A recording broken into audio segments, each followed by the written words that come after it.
episode of the Best Book Club. I'm your host, Nufatora, and this is the podcast where I discuss the best stories with the best minds in the community. On this episode, I'll be discussing Aurora Protocol, the third novel by Hans Gutherson and Shadowmelder. With me, I have both of the writers. Thank you for joining me. Glad to be here. Thank you. Yeah, thank you for having us. It's an honor. It's super Yeah. exciting to be able to be the first person to discuss all three of your novels. So, first summary of this. Two women attempt to eke out some sort of life in a cityscape dominated by commercialism, attempting to come to terms with and exert some control over their fading pasts, ever-changing presents, and unknowable futures, while fighting the good fight and spreading the gospel of wedgies throughout the land. Wow. Oh, that's great. You should have That's used that great. as the synopsis. Yeah, absolutely. For the story. So we went back and forth on that a lot. Our own synopsis for it. I think that's wonderful. I changed the land at the end to like city, but I think Yeah. it's perfect. Yeah, I it's just great. didn't want to have any repeating words. Sure. No, that's a stellar intro, my friend. Thank you for You're that. welcome to Excellent. use it as always. So, your third novel was published on April 29th, 2023, and I'm curious, has it been doing well since its launch? It has, yeah. It's been stellar. We made back our budget. We can say that much, I think, and we'll see what else we're allowed to say. But it's done really well. We've been really stunned. Within the first 24 hours, we had a really 48 hours, I think, is even better. We had a great number of sales, surprising number, um, and it's continued pretty steadily. In the 2 weeks or so it's been since we 2-3 weeks since we released it. So yeah, I've been super happy with how it's doing, and we're hopeful as we keep releasing chapters and we promote it more, that will keep coming in. But it's been a great success so far, I would say. Yeah, that's awesome. Yeah, Hans put it all well. Most important thing, we got our money back from commissioning the art for the story. Now it's just every sale from now on. Well, I mean, we already have some profit, but like now every sale is just profit for us. Mm-hmm. Yeah. That's always good. Yeah, Yeah. definitely. Yeah, it's nice to have low overhead. That's good. So then I'm also curious, why did you finally decide to sell your novel? And you're also releasing the entire thing slowly for free, which is quite the power play. And I love the confidence in your product. So why did you decide to go that route this time? Um, well, I gotta say, we've considered doing some form of monetization like before our protocol, but like we didn't really go, like we didn't consider it in a serious enough level. We were like, yeah, it would be nice, it would be cool, kind of thing. And with this one, I'm not sure exactly why we said like, but we knew from the start we were gonna like, okay, we're gonna make this new next novel, this next RP, we're gonna monetize it somehow. We didn't know exactly how it was gonna be monetized. We kind of went back and forth on that while writing it. Yeah. We already knew from the start like this one's monetized in some way. That we knew for sure. Uh, and yeah, I think we got a good model here. I mean, I don't know if it's the best model because the argument could be made of like, well, I'll just wait until it's all out there for free, and Yeah. like why pay for it? I think you'll always have people like that, like TV shows that are coming out week by week or things like that. I mean, you'll always have people like that, but I think what it sounds like these first 48 hours have proven, and have the stories continue to prove, is that the audience is there who want to buy it anyway.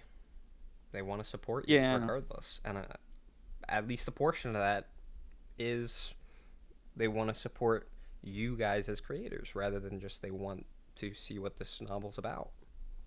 Yeah, we were banking on some of that, maybe more than other aspects. So to sort of, yeah, go back to your question, there's a couple sort of, I guess, pillars to answer it. I mean, and one part of it is it was an experiment for us. We saw stellar success with Dulling a Knife, and Flame Over Darkness, and we kept very close track week to week over viewership of those stories and comments we would get, and feedback we would get basically across multiple platforms. So we knew like we could write something people would like, and we had some of that confidence. But the other side of that, of course, has been for me a deep sort of fear of charging for content. And that fear is sort of like twofold. One is like, if I charge, it has to be really good. So I can't do the typical Hans thing of like, I just write something and then publish it. And I don't have to edit it too much, or I don't have to stress about it, and what it looks like and the value because it's free. So we had to deal with that side of it. And for me, having run like the Patreon with AP, I came to it like I know art, and I think most of us know this just because it's very obvious. If you spend a time on DA, art is going to sell. So we can't just put out the story. We need to have some art. And the other sort of side of this, and I'm probably going to jump around a lot here, but Shao can help me keep things coherent, was when we're publishing this and monetizing it, we also knew, because we both believe this pretty strongly, we didn't want it to be a case where like people couldn't read our story because they had to pay for it. And there's a lot of reasons. Maybe people don't have the funds, or for whatever reason they're not able to access it.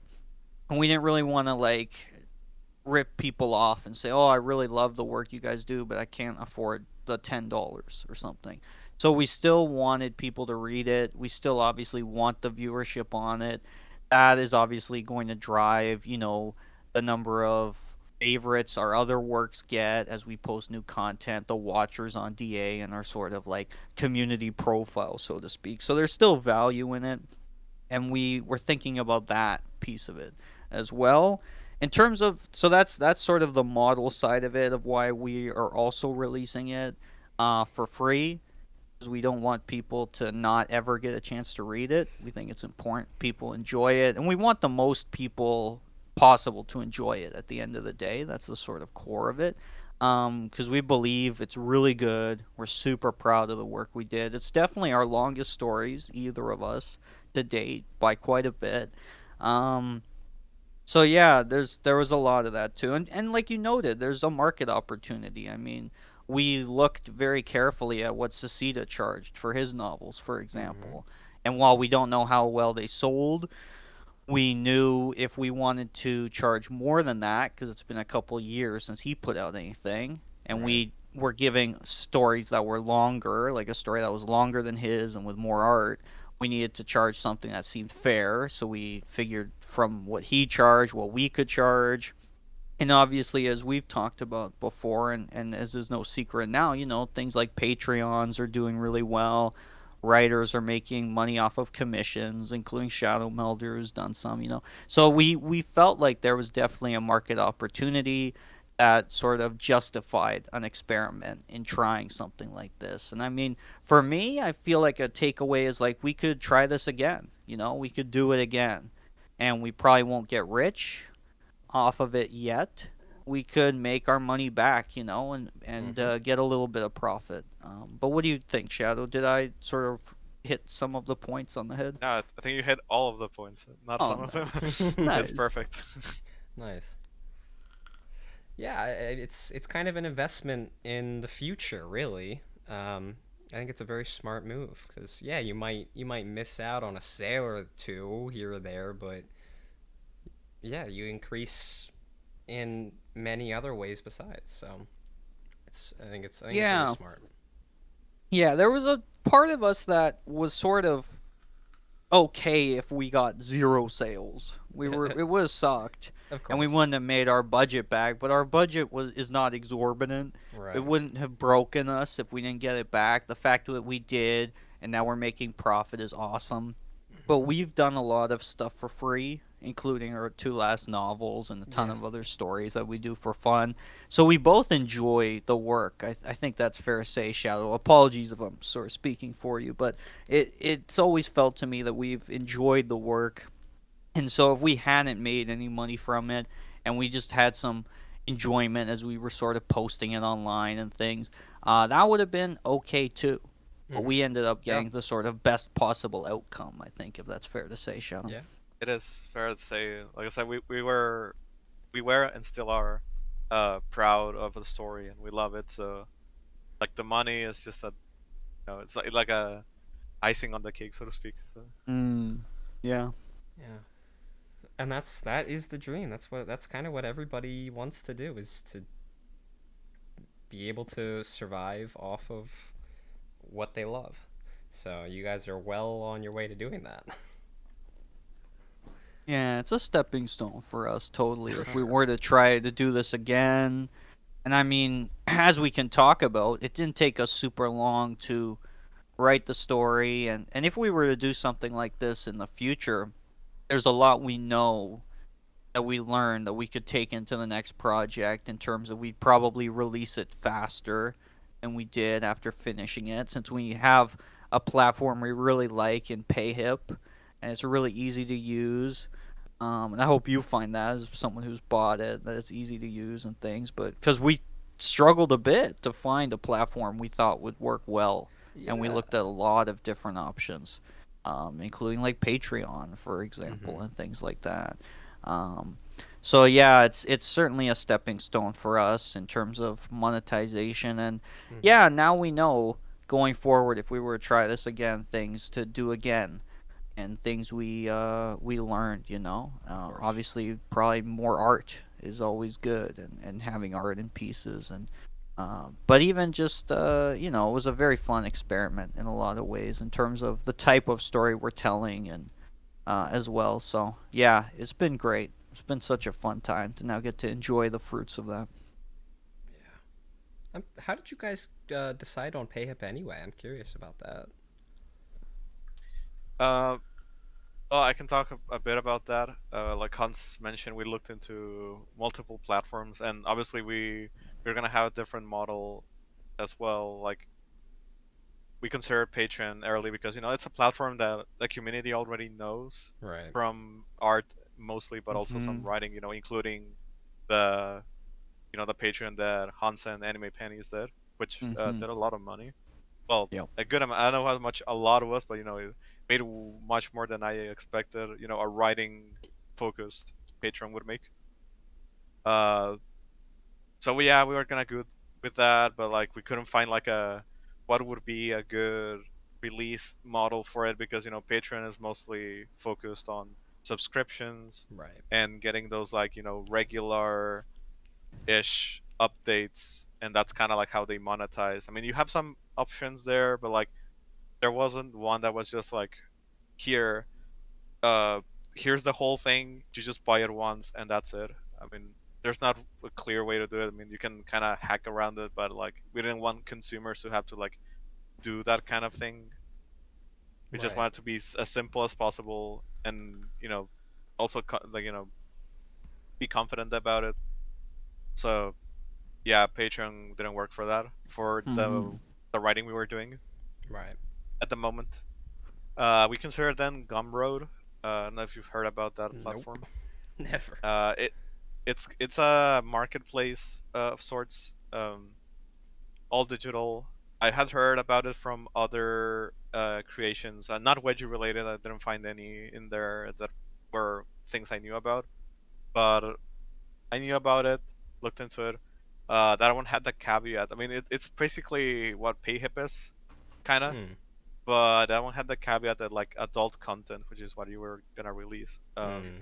Yeah. it had to be like the way they manage payments. And I don't want to go too deep into like the financial and stuff, but like basically you needed to get a certain amount of sales before they could pay you out your money, which in Wow. Gumroad was like 10 Yeah. sales of Okay. different customers. So it's not a lot, but we But all didn't the know same. exactly how much was gonna sell Aurora Protocol, Yeah. because imagine if we had sold 9 copies, Nine. Yeah. Yeah. and we That couldn't was a get our fear. money back. Yeah. Yeah, what would happen to our money? Yeah, we assumed we'd be able to, go and forget it, but we didn't want the hassle, and have Yeah, to Right. stress about that. like 9 copies wouldn't have been bad. It's just saying that we couldn't get that money at all. Yeah, So Right. like, like yeah. So Yeah. we discarded that one as well, and we were thinking, do we go back to Patreon? They have these fees. People might assume it's a subscription based thing, and we gotta try and figure out how to like position it. And we even thought like, do we do like a Patreon, for the story? And that would maybe include us making posts or polls about the characters and stuff. But in terms of like how sustainable that would be and how much work we'd be putting into it and if it was worth it, it didn't really seem like a good approach when we really just wanted to get the novel out and then start sharing it. Um, but yeah, and then we found Shadow found PayHip, which was like everything we were looking for. Very simple. Like you just pay once, you get the product. And obviously they take some like a small percentage, but like it was fine and it was super easy to use, which was important to me. Like is it easy to use? Is it like accessible? And it was. So I'm really happy that we found that one. Yeah. Very nice. Now, this might be a bit of an odd question. How many main characters do you believe there are? I think the novel changes greatly depending on whether you consider Aurora to be a main character.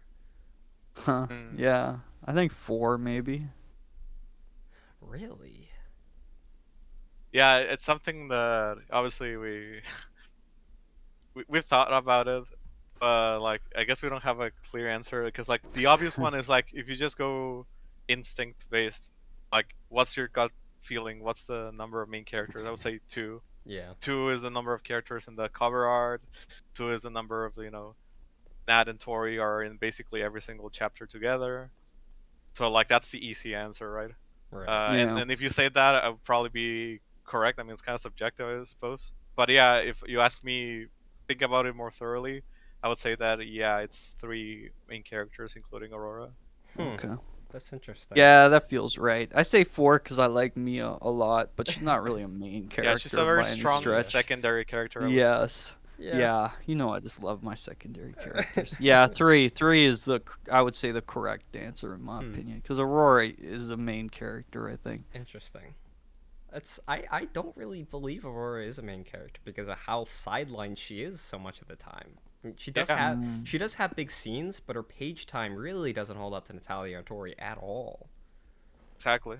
yeah, That's that's a why I good like point. that. Like, The straightforward answer is two, and yeah, that Yeah. would probably be what most people think. yeah, and So yeah, she's not really involved in a number of big events that Natalia and Tori are. correct. Are your favorite characters the ones you guys wrote? That's a tough one. I really like Tori.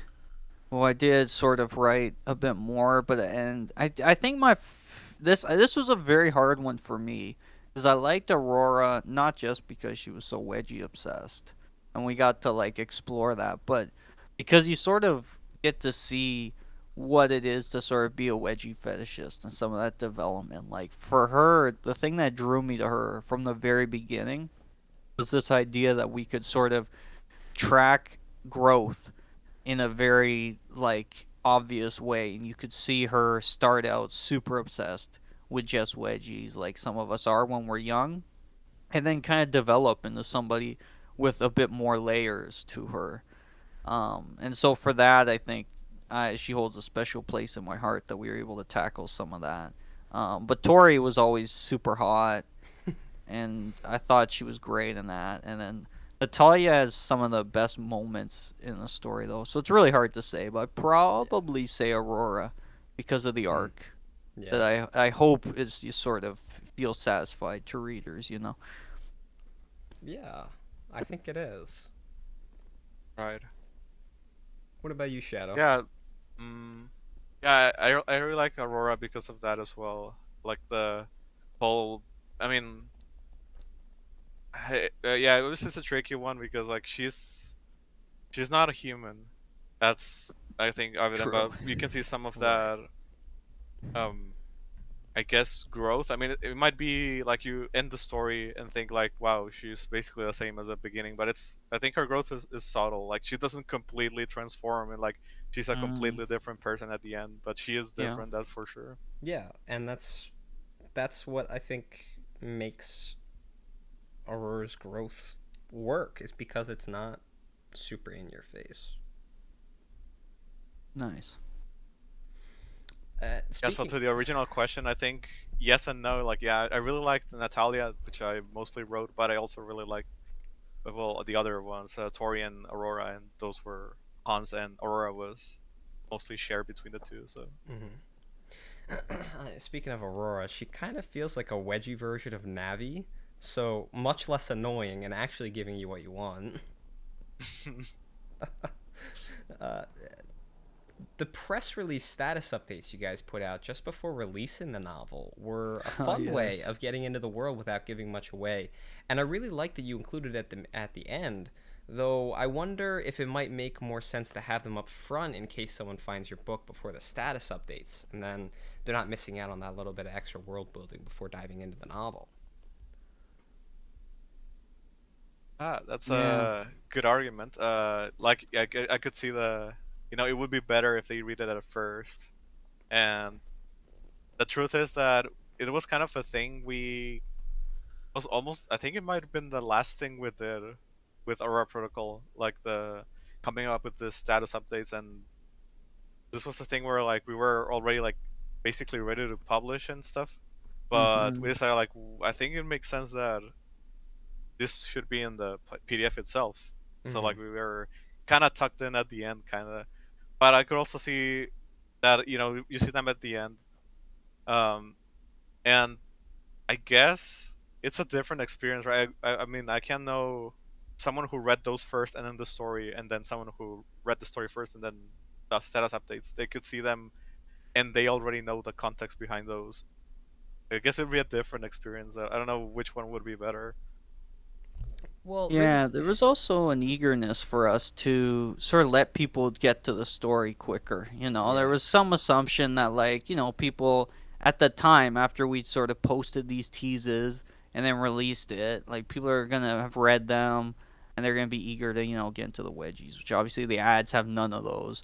So I was like, yeah, we write our little prefaces, which we thought were important because we wanted to say a little bit about the story, but then we wanted to really sort of get that value first and foremost, And then the Yeah. appendix is like if you want that little bit of world building, like a fantasy novel. At the end, they'll have some Yeah, details about the that's a good characters in the world. comparison. So that was part of the reason we called it an appendix and put it at the end there. But certainly, yeah, I could see putting it at the beginning. And there's a good argument to be made around, foregrounding some of the world with some of that. And then when people get to like the fast driver part, they can see and they can remember that they saw the ad and oh, that's a fun little thing. Yeah. So yeah, no, I don't think there's really a wrong way to do it. Mm-hmm. Yeah, really the thing that made me think of it was the one about Bradley, like actually Mm, finding out a little bit yeah. of who this guy is, because otherwise you go through the novel, you never find anything about why it's called Sons of Bradley, or like what Bradley, who Correct. Bradley is, or anything. So um, especially getting that bit, that question is answered immediately. Otherwise, it sort of is an unanswered question. It's like, Yeah. okay, what is this Bradley? Like, where did Yeah. this come from? Yeah, it was somewhat intentional because, like Shadow noted, it was the last thing we wrote were some of these, and we thought what would be some fun, but not like spoilery things we can, share some info on for these teases and these press releases, etc. Right. And we thought, we could give a little info about the Sons of Bradley, but obviously when we wrote it, it was intentionally left like super vague and open. He's a martyr, but for a cause you don't fully understand, which is how Natalia, sorry, is sort of entering into it. She doesn't know who they are, and it's never really fully explained. So, are they good? Are they bad? What are they fighting for? Right. So that was pretty intentional. We were going for a sort of Dark Soulsy approach Hmm. with some of that. But yeah, certainly, yeah. I think, yeah, if we were to do something like that again and to leave some like world hook, putting at the beginning, yeah, that makes some sense. If it hadn't been like kind of not an afterthought, but somewhat like that. in the Right. sort of like release process. That's a great observation you bring up, my friend. Thank you. Yeah. Yeah. And Yeah. that little name slip. I don't know how many times I did that in the story, accidentally calling Natalia Natalie before correcting Yeah. myself, because they're so close. Their names are so close together. Yeah, it Um, is. Yeah, I think it's the You just call first her time I've Nat, slipped, and but no yeah, mistakes. Nat, we call her Nat a lot. We yeah. can't get it wrong. Yeah, Natalia. Nah, she's great. Yeah. I love Nat. The opening reminds me, I believe it's the second Assassin's Creed, where you're rescued from a corporation doing who knows what to you. It's Mm, it's I think it's the first one, you're already there and you're kind of yeah. just doing the experiments, and then the second one they break you out. Um, so that was fun.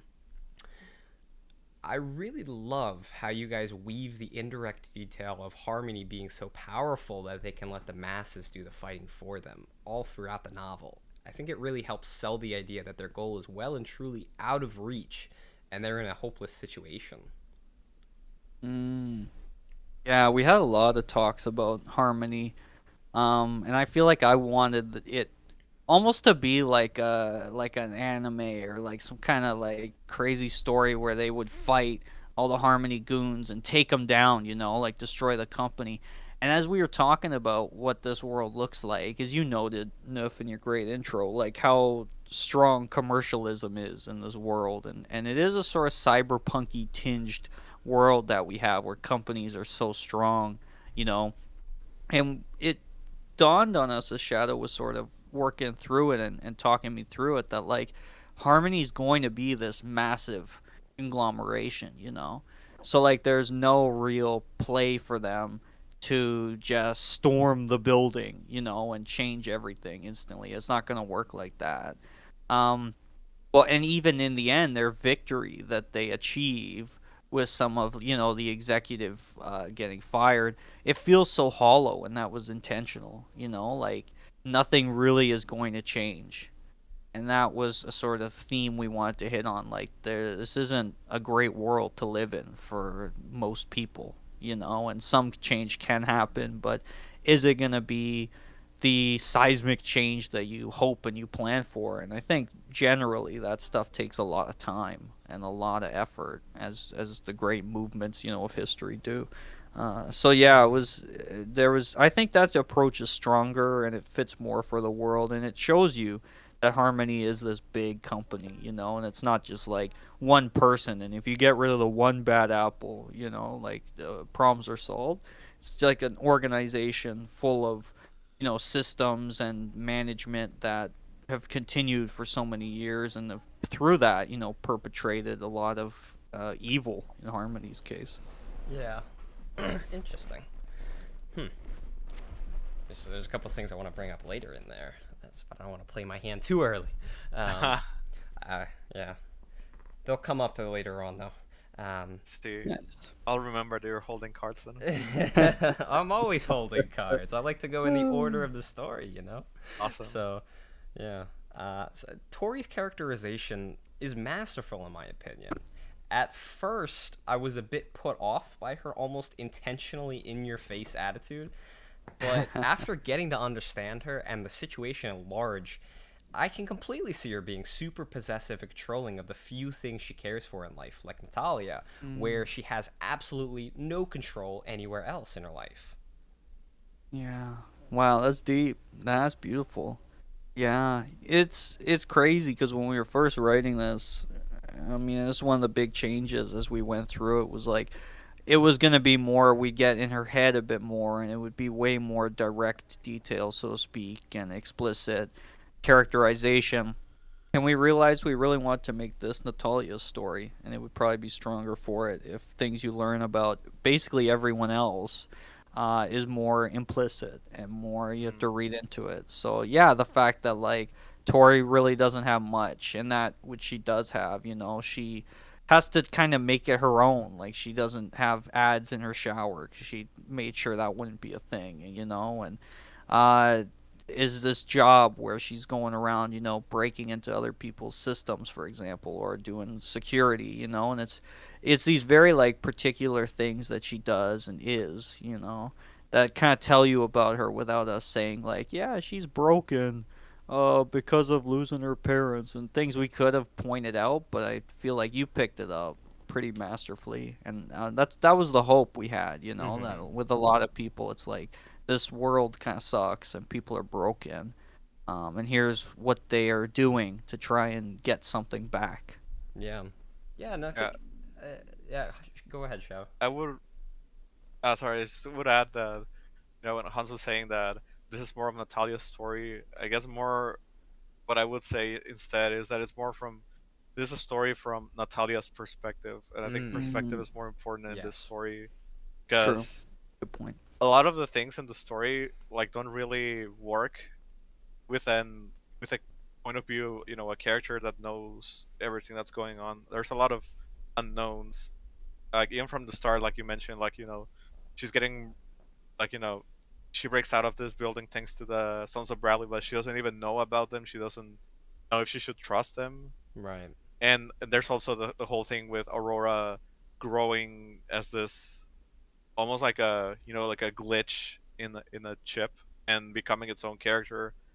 Like Natalia doesn't know nothing about this at the beginning. She even thinks she's hallucinating. So like Mm, Mm-hmm. all this thing of like Natalia's discovering the world and we're discovering through her eyes. I mean, not saying that was it's a common literature thing, but what I'm bringing it up for is that I would say Tori's development and character is very important. It's just that we have to read Yeah. it, indirectly, like through Natalia's perspective. We can't see straight into Tori's head. Yeah. We have to like read through, her dialogue and her actions and her everything else. You Yeah. just can't. We don't know her thoughts exactly. For sure. And it actually just made me think of this right now. It, it actually, when you think of it in that regard, it gives it a nice contrast then between uh, Natalia's relationship with Aurora and her relationship with Tori, and seeing basically how you describe it is like seeing the how she you can just automatically find out everything and like know exactly how Aurora and Natalia are feeling because they have such a close, intimate connection. But mm, Tori, you need to read between the lines and look a little deeper. Exactly. I like that. yeah. And just to Shadow's point very quickly, there was things we wanted to leave pretty open, like what is Aurora, like and where does the wedgies come from was a big question we wanted to leave. And if we were doing like, an omniscient narrator who could have spelled it out or given you some answers, we kind of leave a couple hints. And there's a few scenes, like one with Dr. Angle near the end where we kind of hint like was it a chip? Was it something else? Was it Natalia?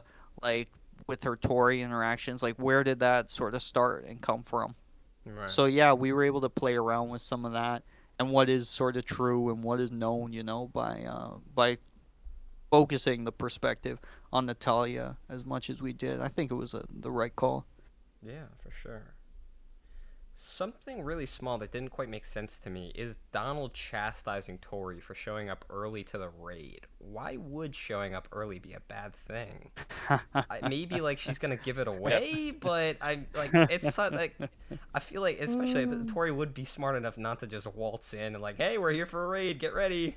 We have She'd a be ready. Yeah, good answer for that. I do. If you want to go or I go Go, first, but Shao, go. Yeah, go. so at the beginning, I guess if you just again going through the perspective thing, you see this through Natalia's eyes, and you think, oh, he's just mad that Tori's being like little rebel. She's not following orders. She's just it's just like kind of like that. Oh, you silly child. You don't know. Like you should be obeying your elders kind of thing. Yeah. Maybe something like that is like just some innocuous thing. But then later, when you find out the truth of what's going on with Donald and all that, I think it starts making a bit more sense. Whereas Yeah. like he didn't just think about coming to raid this place. He was instructed to raid the place, and like Hmm. he obviously I imagine we didn't spell it out, but like Right. there was some sort of you know assignment being like you head here at this time and so on because again, not explicitly said through the story, but the way I imagine it is that Harmony already knew they were, they were clearing house, so they Yep. wanted to get all of their stuff there out first. They had this third party who attacks Natalia. Right. So Yep. like, imagine if Tori had been late, or not late, but at the time that she should have been there. Uh, well, Natalia wouldn't be there. Like, Yeah. there would Yep. be no evidence Yeah. She'd be left. dead.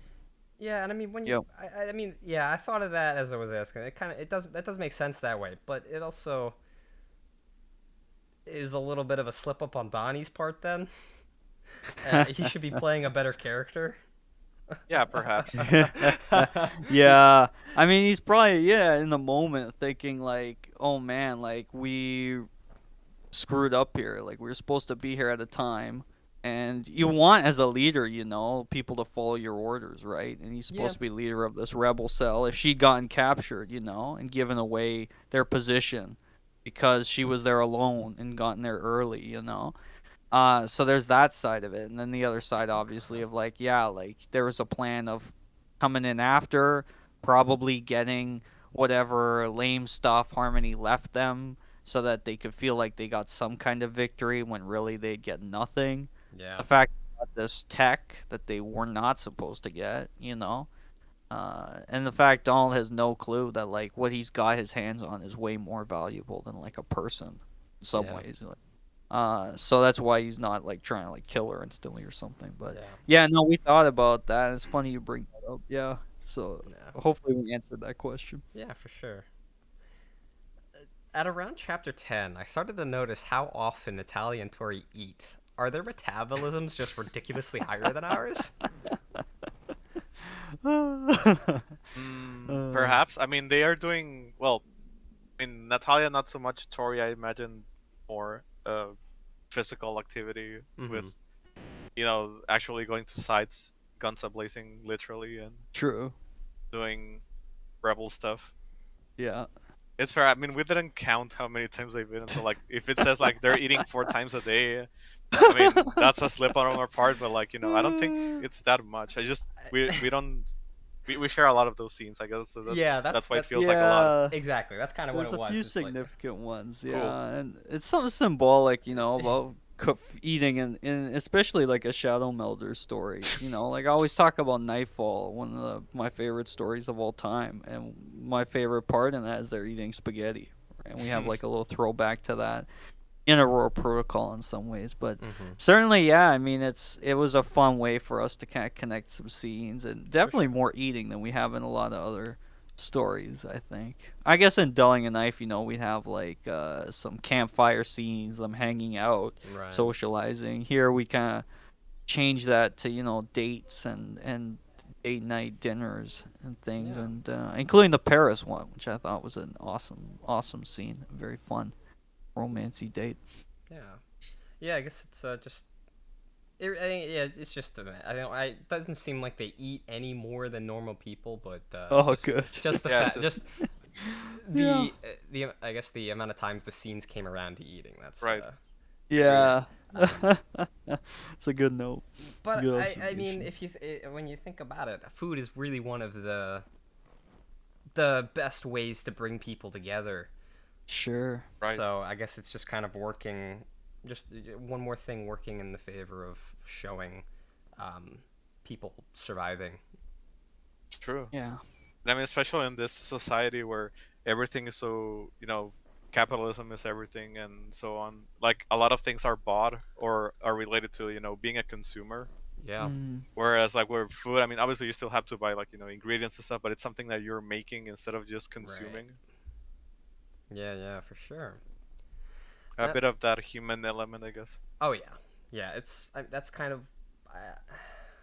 That's kind of why I think food brings people together, is because, like, number one, you're sort of, you're either making it with someone or you're making it for someone in mind, like with someone in mind, and then the person eating it is taking in all those feelings and emotions behind the food. It's a very personal thing, making food for someone. Agreed. Sure. Yeah.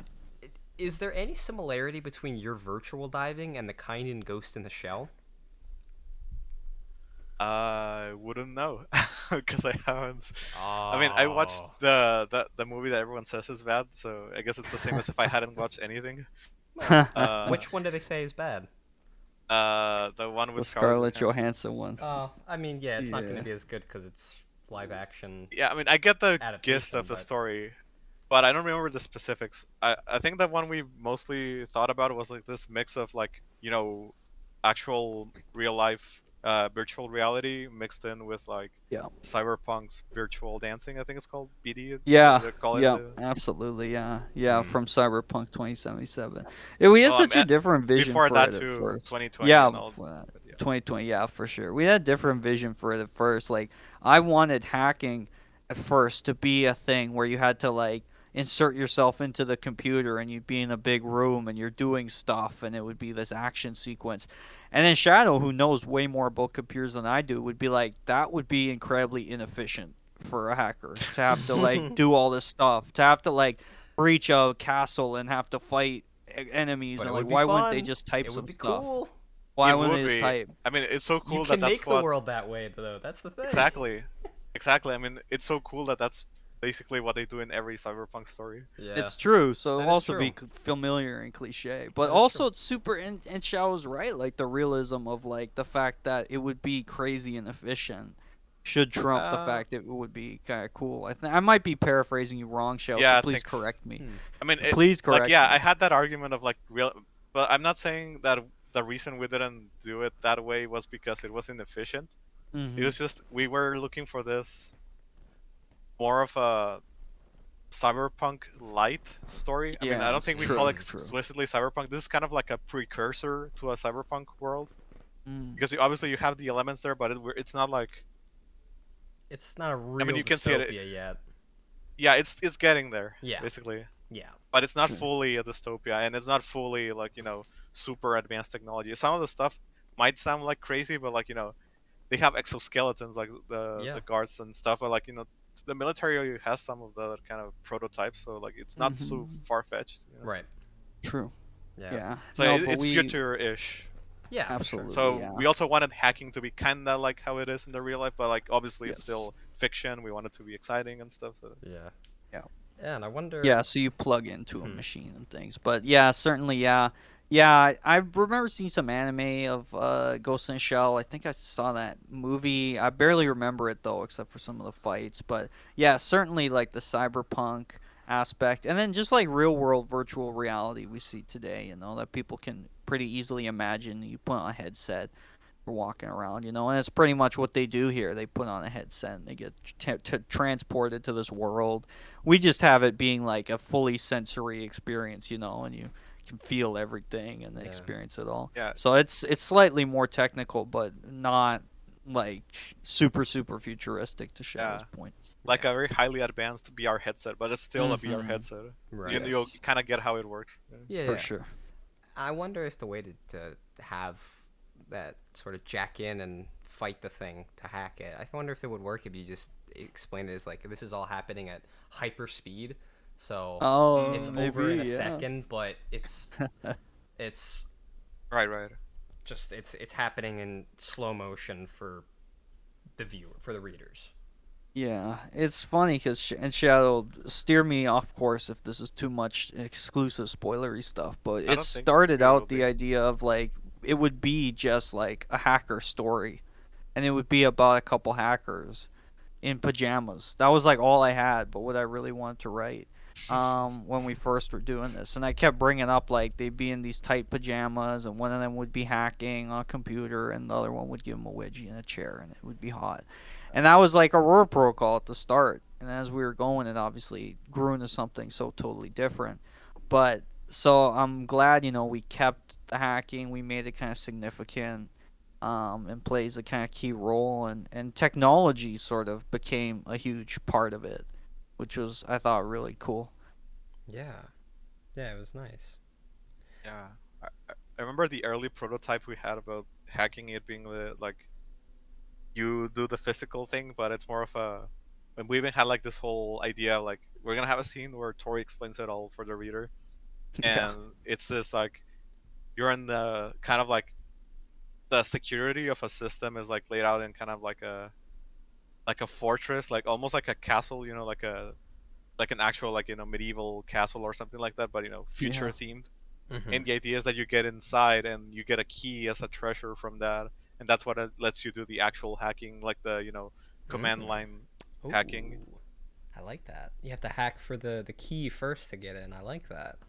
Yeah, so it's a basically half and half of like, yes, hacking is like actual like like the boring writing lines, executing scripts kind of thing. But also you also had the exciting part of like, let's do some physical, like intruding. There's traps and guards kind of thing. Right. But yeah, I guess we didn't. I guess we didn't go too heavy into the hacking into the story, anyways. So like, felt like a lot of like a very nuanced and cool system that was gonna be used like once or twice in the whole story, I think. Yeah. Yeah. Well, I mean, if anything, it helps make the world feel more realized. But it's you already had 430 pages, so I think Yeah, I think you had exactly. Yeah. enough content in there. Oh, nice, nice. uh, Yes. the ad taglines after every product is a nice subtle way to hammer home how entrenched in commercialism this society is. It's like Yeah. the characters themselves can't even help thinking the taglines immediately after. It's great. I love that. Just little details like Yeah. that really just add up to make the world feel real and like it's already been there. Yeah. Yeah, some of it was That like was all Hans. I have to subconscious say. for me. Like Fury was like right away just something Dr. Engel was drinking, and it was just like I want to bring Fury in a lot, and it's just yeah for me that's always been a good way to build the world, you know. So instead of like saying they're watching a movie, I'd be asking Shadow like, what's the title of it? What can we call it? Can we make an Easter egg? And also, I believe they're watching like the W Team, right? At one point, Shadow. Yeah. And I wanted to, so that's obviously an Easter egg to Shadow's story. And I wanted to even start explaining what the movie was about, and Shadow was like, that's going too far, which was a good point. Um, but yeah, no, for a lot of that, it was funny. And then obviously some of them are more significant, you know, the taxi company that has its backstory, and things like that. And some of the tech we see and products. So yeah, it was I'm glad that those worked and they didn't feel I don't know like they broke immersion or something, which would be No, the not at all. worst. It had the opposite effect. It increased immersion. Exactly. Nice. And that was all Hans. He was the one who was like pushing for, we need to have this products. We have them just not be a name thrown in. We need like a commercial, like a tagline. We need a good name for them. Yeah. Yeah. Yeah, it worked really well. Now, this is probably the only real criticism, I suppose, of the story of the Mhm. novel. Then you I haven't read enough of it. oh, I read the whole You thing. already You'll know. know I read the whole thing by the If end it's of just this. one, then I don't know. But yeah, go ahead. Oh yeah, I yeah, I yeah. was a little disappointed with the lack of real tension or conflict between characters, especially Okay. at points like Aurora getting Natalia stuck in the hanging wedgie. I was pretty excited to see something happen when Tori started to blow up on Natalia, but the situation diffused so rapidly I barely had any time to enjoy it. And then they were immediately, "Oh, I'm Yeah. sorry, I'm sorry. Uh, let's make up." That's a great observation. Yeah, that's a great note. Yeah, it's Yeah. we love getting feedback. I just want to say that first. I love the feedback. We got one great review after he put it out, which was like 8 out of 10, which was so amazing. I love that. So no, Yeah. that's a great note. I think with that scene in particular, Shadow, I feel like you and I were like really feeling it. You know, we were like almost like scared by how intense it seemed to get, and we were like, oh man, we don't want them to be fighting. You know, I think I could be misremembering that, but I and I mean, I and do I'm, remember a bit of that. yeah, and I feel like maybe that was part of why it doesn't last super long. Yeah, But I yeah, it's think a good so. note. We could certainly have dragged that out, and dragged it out's not the right expression, but it could Like, have went longer. develop it more. Yeah, it could Like, have make it developed the more of tension a more. problem than just a instance that like gets like Yeah. they've said solved almost instantly. Yeah, I think we could have leaned into that. Yeah, I feel like there was a part of us that was like, "Oh, we don't want to see them fight. We love Yeah. them. That's too scary and sad. They're gonna break up." Yeah. And why Yeah. we maybe shied away from going. But that's a great note. Yeah, Correct. thank Yeah. you. Yeah, I think And it is important to have people fighting in a relationship because it of makes, course. as long as it's not Yeah, world shattering, the sure. relationship is going to be stronger because of it. They're gonna have worked Yeah. Yeah. out some kind of conflict. So And leaning then into we it, I had think that is Yeah. fight later, which I mean, imagine you're thinking about that one too, but that's yeah, different, I suppose. there was a couple of times like that. Yeah. I wanted the Mm, tension, I wanted the conflict to go further than it did. Yeah, I that's agree. totally So you fair. did leave That's me totally wanting fair. more, but I I wanted much more I in that a hundred regard. percent understand. Yeah. No, that's a great note for sure. Yeah. Yeah. Yeah, obviously we didn't do it intentionally where it's like, oh, we should make this shorter. But I think it might Right. have been like influenced by like what Hans was saying, like we were very, I guess, in, too like to call it invested into the characters. Like I guess when Hmm. we were role playing that we were like, I don't know. I guess it fell to like it did some of that like bleeding out into the real world maybe. Mm. Might have been what happened. I'm not sure because it wasn't intentional. So it's just like let's just have them make up, and Yeah. we didn't like realize that it was. I don't know. I guess that's just how it happened, and Right. we were just trying to see why that happened, and Yeah. we agreed that having more of that would have been nice. Hmm. Yeah, and it And we was kind of fast yeah. forward a bit through that. I can't remember if it's after that chapter or like after one of their fights. No, it's after the Paris date. I remember now, Yeah. where we fast forward a bit, and then we in the fast forward description we go a bit like they've had some fights, but we just mentioned that they had fights. We didn't Mm, have them in Yeah, play out. that's Yeah, that's kind of yeah. all the juicy conflict happens off screen. exactly. Like Like I Tori's Yeah. said, I Yeah. mean, relationship we could with keep Mia. building the novel, make it Yeah. a 500 page, At least, yeah, with have some the whole fights. hacking Yeah. scene. Yeah. Yeah, Yeah. Yeah. like each time Mia came in, I was like, "Oh shit, something's gonna come on, something's That gonna." was gonna And then it was Oh happen. always, yeah, It's show. Tori and Mia's getting along again. Even though they had a horrible breakup, they're getting along again. They're getting along again. yeah. Come on. It's the power of Natalia. We were Yeah, keep saying like Yeah. she's the one That keeping was a them point. all. she's Yeah. too mediating. She is too good at, building bridges. Yeah. Yeah.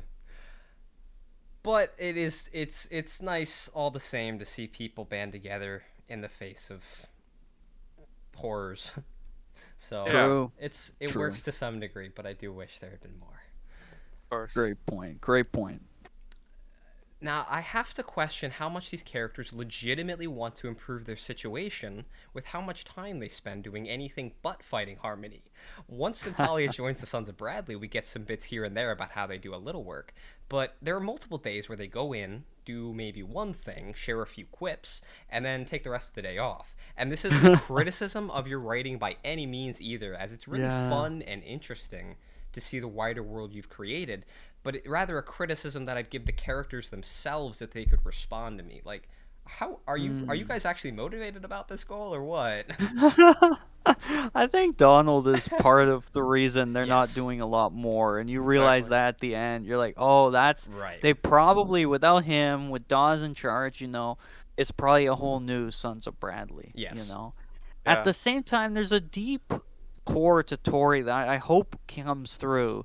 That like, no matter what happens, she's probably always gonna be fighting Yeah. something or someone. There's always gonna be a fight. So one thing I guess we'll talk about some point, and I'll tease a bit now, is we had very different ideas for an ending. We had a very depressing ending in mind, and I'll just sum it up in case we talk more about endings later. But basically, it would come to a point where the characters would be together, and we would end on a note of like Tori's never given up the fight. Like it doesn't matter what result there is, like she's never gonna stop. yeah, She's always gonna and that's all she knows is the fight and what like a sort of depressing life that is. Um, where it's always gonna be about sort of violence and always fighting somebody or something. So there was never really gonna be like a victory, and that's sort of still a core of her now, and I think it still is there. So you could say like the fact she does what she does and isn't like constantly going out and shooting Harmony people. It's like she needs the fight to be kind of constant, you know. She's got Yeah. this issues and like there's no Right. rush for her. Maybe you could argue, Hmm. and obviously there's no rush for Donald, who's in Harmony's pocket. Yes. Well, but without him, you know, as Tori grows, maybe they're able to make some more actionable gains. Maybe I don't know. Yeah. What do you think, Shadow? No, I think you both hit on the same note. Like, there's not enough action from the characters, and that's intentional. Mm, Because I mean, not only the Donald not giving them anything to do. I mean, you can see it in the chapters themselves. Like Tori's always like, Oh yeah. well, not always, but a lot of times she's like, we gotta do something. We gotta go fight. We gotta do this. And Natalia is, you know, doing her classic, like just wait for Donald, calm down. Like let's not rush. Like, so in a way, it's Natalia's fault, who is like, because she's not really in there for the fight. I mean, she obviously like wants justice and stuff, but like she's not a fighter in that sense. Yeah. And the fact that Donald, who she still trusts and thinks that he's the leader of the Sons of Bradley, is like, well, the leader said this, you should do what the leader says. She's Right. more obedient, more subservient, kind of. Rebels.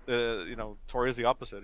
She's always rebelling, even against her own peers. Even when she mm, trusted Donald and like saw him as a father, she was still wanted to do her own thing. She wanted to Yeah. just keep fighting, even though he said like calm down, like stand down, wait for my orders. That was part Yeah. of the story. Like the yeah, no, if it was up to Tori, they would be fighting every day. Oh right. Right. yeah. Right. Yeah. Yeah. Yeah. I guess it's just a little. Hmm. Yeah. It's. Hmm. I guess I Yeah, just kind of plus see. like it is this huge organization, you know, like how Right. many ways can you go at them? And like I think they struggle with that, as you probably would as Right. like a realistic organization. Like, do you start going out on the streets and shooting people and have just cops and everybody hating you more than they already do, you know? Or do Right. you try and plan these operations that take time and things as we see them kind of do, and just try to sort of like, you know, scavenge and salvage what you have, like repairing the few vehicles that they have that seem in constant need of repair in some cases, you know. Yeah. Things like that. And I mean, some of the members aren't even in the best shape. Like Dawes, one of my favorite details of the story is like basically every time she moves, she's in a lot of pain. Yeah. Like her leg is not a great fit, showing you sort of like how there's cybernetic parts, but not everybody's got this awesome treatment, you know? Like Yeah. it doesn't fit right, or for whatever reason, she's in like constant pain. So the job of being a rebel, you know, is not an easy one. Right. There's now big Death Stars they can just blow up all the time, you know, unfortunately. Yeah. Yeah. I guess. I guess I just would have liked to see, even if it would have messed up the story to some degree. I just would have liked to see Tori get fed up and take things into her own hands. Sure. And like they Agreed. do Totally kind of fair. do that at some points with like going to see Doctor Angle, even though Donald doesn't want them to. That kind of thing. And raiding that outpost, or that outpost, that sorry, that Yeah. store, Yeah. were Yeah. they on Yeah. their own? Yeah, Yeah. agreed. We could have had more. Like, Oh. obviously, the story could have gone more. We could have more raids. We could even have like consequences, right? Like Mm, have yeah. members of the Sons of Bradley get hurt or killed or captured, or Yeah.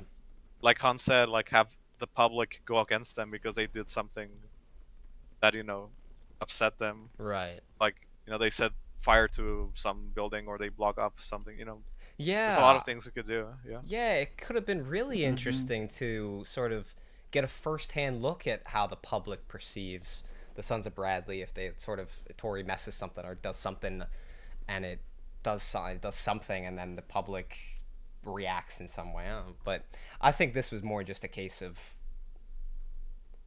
you left me wanting more, but Yeah. not nearly as In a good extremely way. in a good, not nearly as extremely Good. as as wanting more conflict or tension between characters. Of course. Nice, I think that nice. was just a yeah. Good. And I guess to sort of play into that, at a certain point, I stopped wondering what Tori's shirts would look like, and started wondering if she had any that didn't say "fuck Harmony" on them.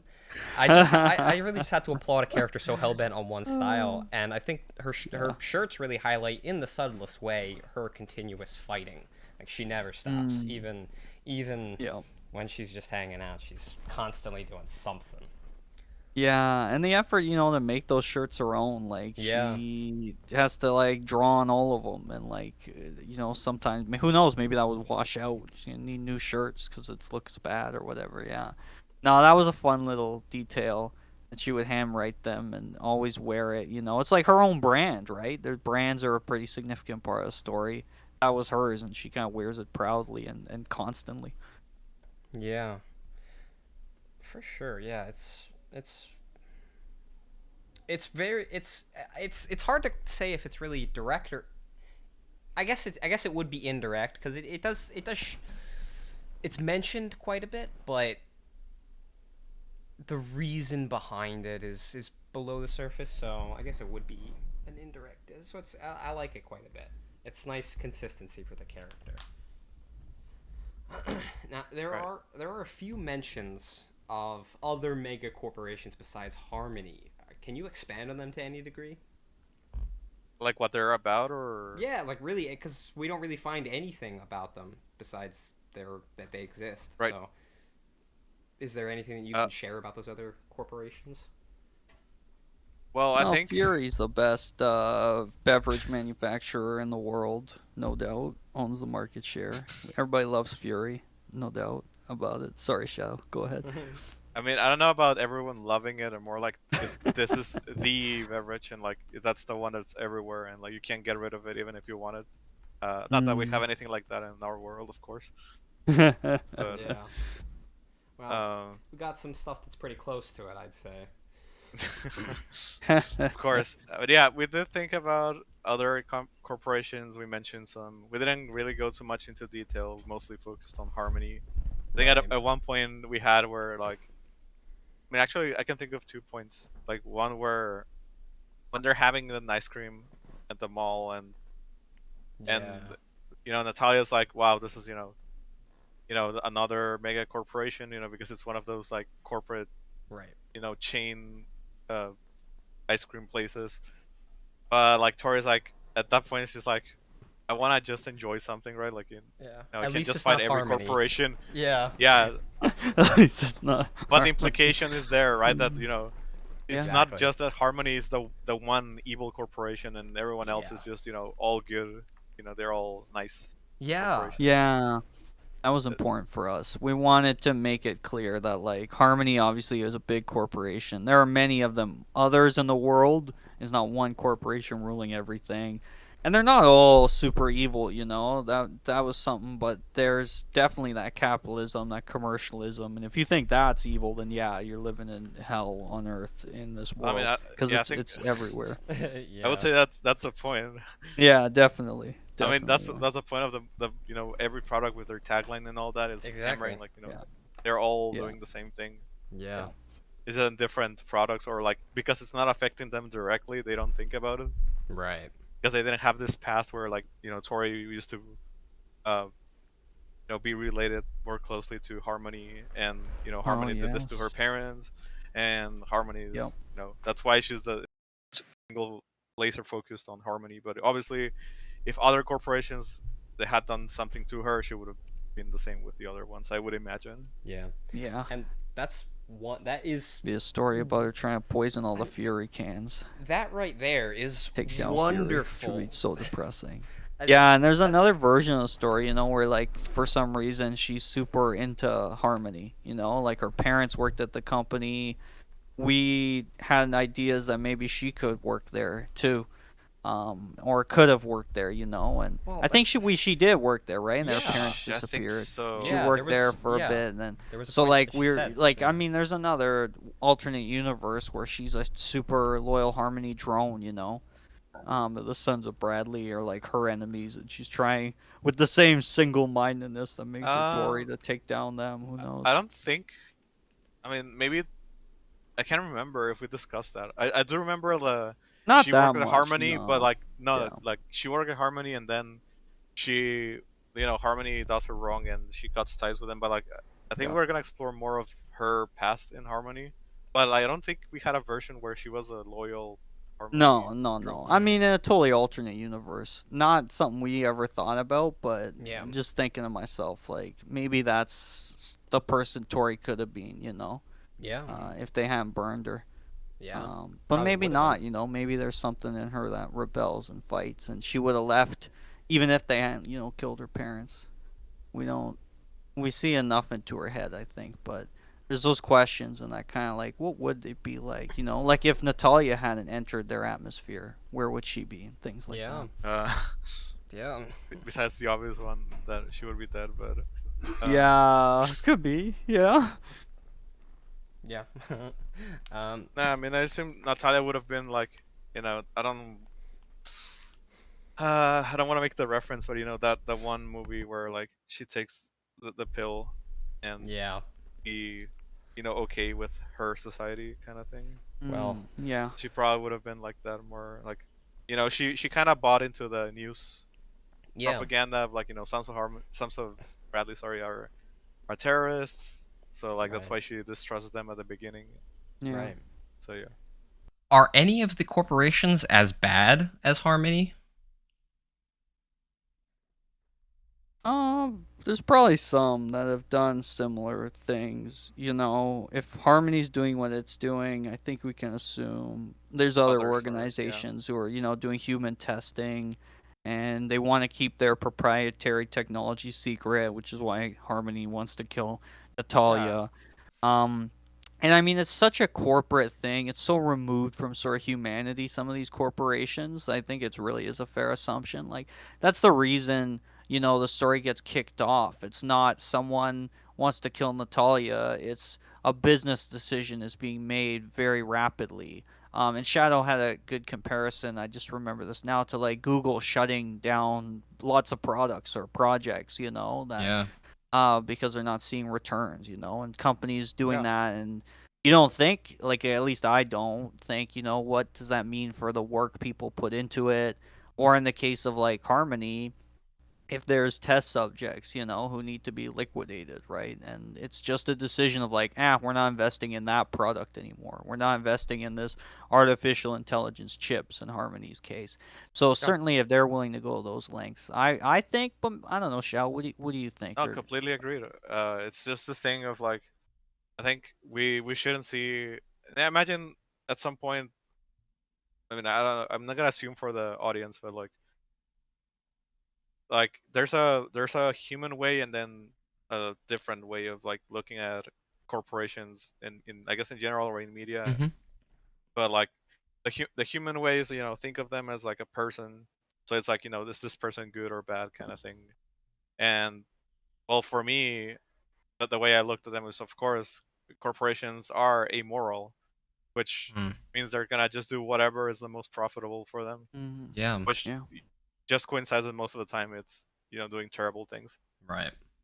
And in this case, if for them it's more profitable to just shut down a project and kill everyone involved, that's not, a top mind, Right. so to speak, and they can do it, well, they'll do it. I mean, they're not gonna even flinch about it. Yeah. Yeah. They're way. I kind of imagine they were weighing the costs like the way that insurance companies do, whether they Exactly. legitimately have calculations and algorithms for figuring out the value of a person's life to determine if something Exactly. costs more to recall it or whatnot. So For sure. And you can see at the end, like they have the world on their side. Well, not the world. They have the government on their side. They have the government's bought, and not in the typical like corruption.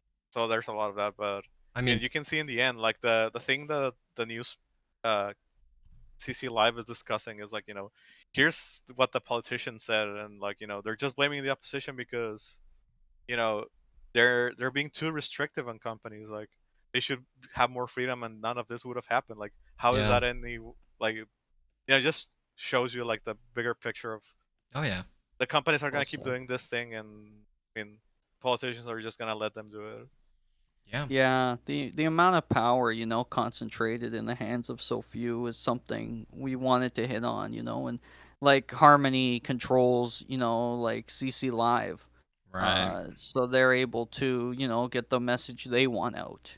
And if you're able to do that and, control what people are thinking and seeing, and there's no consequences to like the actions, of taking people out and hiding your secrets as violently as they do, like why wouldn't you keep doing it if the profits are going up, and no one's going to stop you. And other than the Sons of Bradley, we don't know about anybody who will. And it goes, yeah, like that across the board in terms of companies just sort of going on their own interests and politicians who are looking to support them, as Shadow noted in the end of the Yeah. story. The opposition saying, "Oh yeah, we need to let companies do more like this and be more free and have less the regulation is the problem." And it's like, wow, things could get way worse potentially. Yeah. Hmm. Yeah. I mean, if you were to continue the world in some fashion, it could be really interesting to see Harmony actually taken down, and then another corporation takes its place and be Exactly. worse, and see how the Sons of Yeah, Bradley react to that. Like, hundred That's percent. exactly what's gonna happen. Like if there's other competitors who are just gonna take the place, it's Yeah, yeah, I'd love to and it see it. would be I'd love such to a see if you guys decide to continue it. I would love to see the future of it. nice. It's That's a like good idea. in We'll so have to many consider that. in so many ways, you guys have left me wanting more in such a good way. It's I'm glad. fantastic. I'm glad. Nice. So now here's the hot take I teased before this oh, episode. Ooh. I thought that was It gonna be the criticism. no no no The no one criticism. no, that's not it. This is it. I personally don't think Harmony is actually bad. They've done some terrible Interesting. things, I but like it. overall, the characters seem to not be wanting for anything and have plenty of time to Mm. pursue hobbies or interests. Like, it seems like overall, as we said, that's not really a dystopia just yet. It seems like people are Yeah, kind of they yeah, I know what you mean. unless they Yeah. like were super personally hurt by the company. Doesn't really seem like that big of a deal to get rid of them. So it makes sense why the public at large hasn't really tried to hold them accountable Yeah. for anything.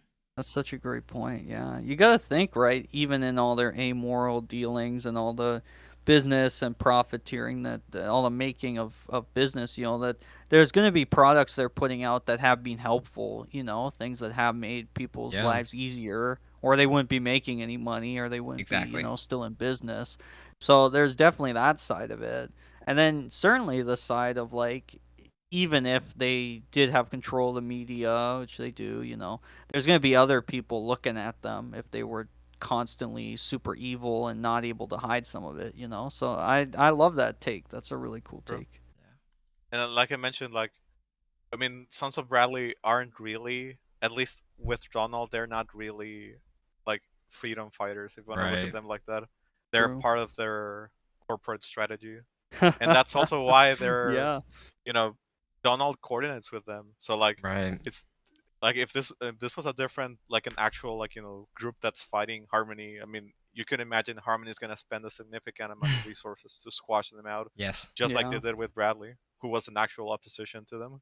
Yeah, Yeah. that is very true. Such a good point. Such a good And point. without Donald and this pact, I mean, I'm sure Harmony would have been like trying to like raid their, get Mm-hmm. get their leaders arrested, seize their assets, all that kind of stuff they can get away with. I mean, they're this mega corporation with a lot of resources. They could do whatever they want, and they're Yeah. choosing Yeah. not to attack them because they know they're gonna do what they want them to do. Yeah, Yeah. it's true.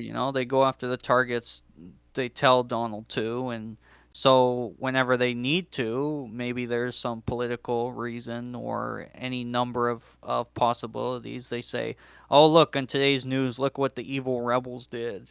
And we, Right. Harmony, are dealing with this threat. So constantly gaining sympathy from the viewers and Yeah, constantly, shifting people to their side because they have to deal with these crazy, crazy rebel fanatics who are exactly. killing people and doing any number of crimes. And Natalia sees that right in the beginning. She's the average, you know, consumer who's like, oh yeah, those rebels, like they're bad news. Everybody knows that. Mm-hmm. Yeah. And also kind of justifies this use of private force, that they have this private security firms. Mm-hmm. Sure. I mean, like, Yeah. they're very Great much point. justified because, like, see, there's the rebels around doing violence and stuff. We need private Yeah. security. Give them more privilege Yeah. to, execute extreme prejudice, as they would say, like, For Yeah. sure. Yeah, because definitely. it's a necessity because you have these rebels going around, which are technically the ones that we are paying to do that thing. So, Exactly. Yeah. Yeah. Ah, yeah. Yeah. There's so much about this world that I want to know more about. That's all. Nice. Just want to know so Nice. much more. I love it. I love this world. It's so great. really happy to hear that. Yeah, that's the best. The first time Aurora is pulled into a virtual dive, I immediately thought of the inheritance cycle and the first time Saphira and Aragon break their mental contact. After having that intimate of a connection for so long, I can only imagine what it feels like to suddenly have your entire brain all to yourself again. Yeah, that was a pretty cool moment. I remember because we wanted it to be a really significant thing where they spend all this time together, and then to then be two people. Which we have some cool ideas for a sequel. I don't know if we want to spoil any of that, Shadow, but you might be seeing more of that. Maybe I'll just tease that. Just like all of our stories, we have sequel ideas all the time. Yes. Yeah, Because obviously, Yeah. we're writing the story, we're getting all these ideas, and we're like, of course. we can't do this, or like, this is better for a sequel. Like, we can't put everything. We gotta finish at some Yeah. point. Yeah, yeah, for sure. But And obviously, we don't throw away those ideas. We store them yes, there good, for the Yeah. future. good. It's Yeah, true. hopefully they're used. Yeah, I mean, you saw to your comments, like, it was a shock for Aurora Yeah, being removed from Natalia to the point where she couldn't even understand Natalia, that she wasn't like wanting this thing she was doing to them. It's like yeah, she was so used to just knowing what Natalia wants. yeah. Going back to that perspective thing, like, she didn't need to interpret it. She just knew everything Right. that Natalia Yeah. wanted. Yeah, Like, and she's learning to, like, actually read people exactly. and understand them. Yeah, Mhm. yeah. It's like a super important moment for her because it's her first time actually legitimately seeing people on her own and trying to understand them without somebody else pestering them about what's right and what's wrong. So I like that. I like it quite a bit. And there was something else, but whatever. So Natalia trying to recruit Dr. Engel for the Sons of Bradley in universe doesn't really make any sense to me because of what she says. Quote, the Sons Uh-huh. of Bradley are always looking for any aid they can get. I can understand wanting to have as many people as possible fighting Harmony, but if the people they already have are getting cabin fever from not having anything to do, why would they want to bring more people into the fold? Well, that was Yeah. mostly Natalia. I don't think Tori was like Right. Yeah, yeah, excited about yeah. the prospect. Natalia is, as you might have seen, she's a bit naive and innocent Right. Okay, throughout the that makes story. sense. She Mm, she still yeah. believes the thing of, like, no, we're this group where we're actually fighting Harmony, and Yeah. it's just it's a temporal thing. Like, Donald's gonna finish whatever keeps him busy, and then we're gonna do like this big Okay, raid yeah. or whatever he's going up to, and they're gonna need the help and all that. Like, she's thinking positively in the future. Is like, Hmm. this is a thing that's gonna keep going. She didn't know it was gonna end like that. Right. Okay, yeah, that's very fair. And obviously, she also empathizes with Dr. Engel. Like, she knows that she had her project killed, and, well, she would be valuable indeed if, like, Yeah. the Sons of Bradley were an actual terrorist. Like, having this top researcher that has a lot of insider info on Harmony would be valuable Yeah. to have. Yeah, if you didn't have somebody in charge who deletes it all. Yeah. Yeah, it's so true. Like, Natalia, for better or worse, she has a optimistic, positive look on people most of the Mm, time. Right. yeah, Yeah, for In so this sure. true. case, it She didn't pay does. off. She does. I mean, to some, it does to Kinda, some. yeah, It kind of yeah. does because it helps reveal Donald, show who he True. really is. But yeah, it's kind of a waste at the same time because they just lost this person who knows so much about Harmony. Yeah. Yeah, it's true. Yeah, So it's back to that perspective, right? Like she right, doesn't know, and she makes a she has a hunch, makes a guess, and I mean that's how it pays off. yeah, yeah. She's giving people too much of a benefit of the doubt. Yeah. So this was brought up a little bit. This was brought up briefly earlier. Tori states close to the end, after the reveal about Mia, that she's, quote, never worked for fucking Harmony. And yet, when she opens up to Natalia much earlier on, she says she used to work for Harmony. So, it might be a, uh, a, um, a continuity error, unless you guys have an answer for this. For who? Like that So, Tori hasn't worked for her, or that Mia yeah, hasn't so worked. close to the end, Tori says she's never worked for them, but then much earlier on, when she's opening up to Natalia, she says she did work for them. Hmm. So is I Yeah, there don't it some really know could kind? the context be. of that, Yeah, I don't but know. I can't I'll remember. assume it's a continuity error, Probably, yeah. Might have been. Oh unless it's no. the wording is different. I don't know. Like, but That or I don't I'm know, just unless gonna she's assume it's lying or a continuity something. But error. yeah, it's probably. Oh Mm. man.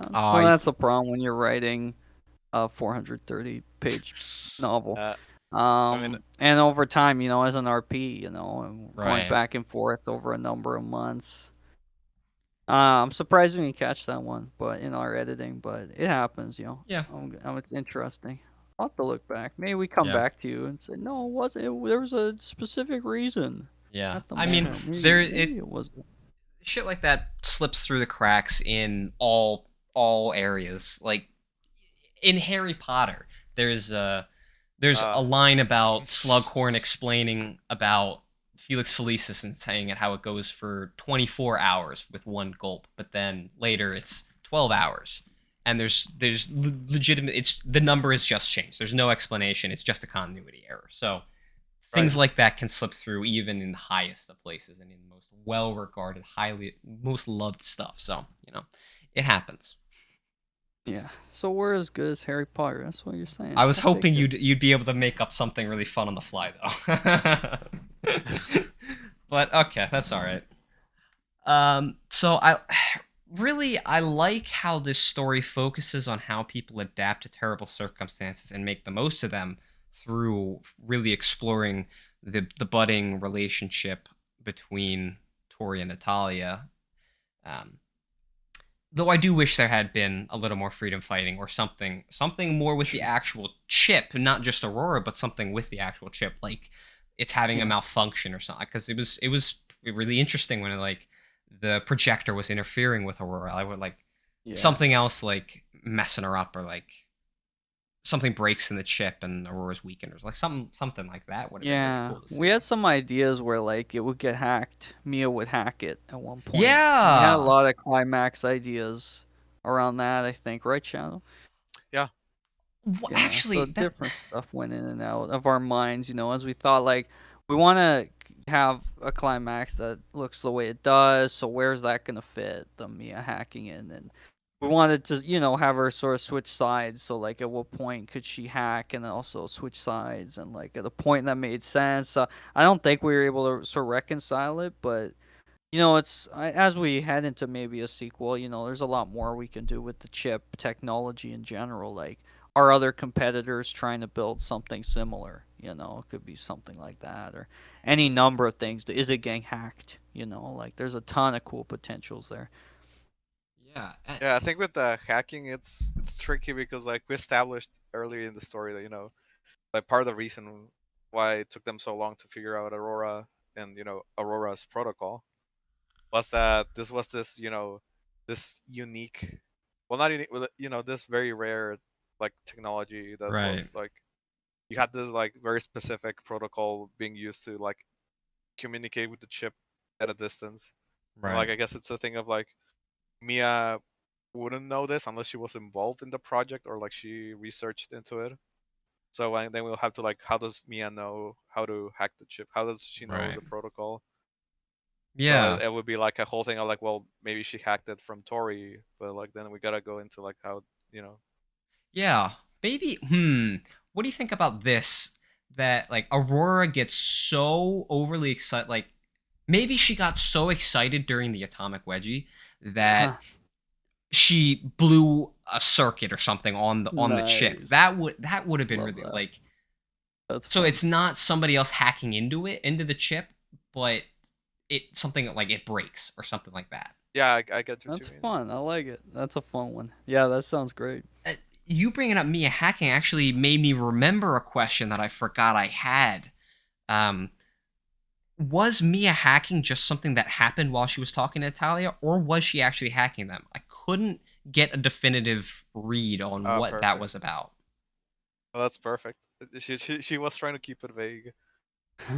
Uh, It seemed like it well, my was, but interpretation hard to tell. was that, and I think we discussed this one, Hans, that Mia was trying to somehow, she didn't have, like, she's lonely, like her only real friend at that point is Natalia, Right. and she wants to tell Natalia that she needs some advice on what should she do, because Donald is asking her to spy on Natalia, and the only one she knows that would help her solve that problem is Natalia.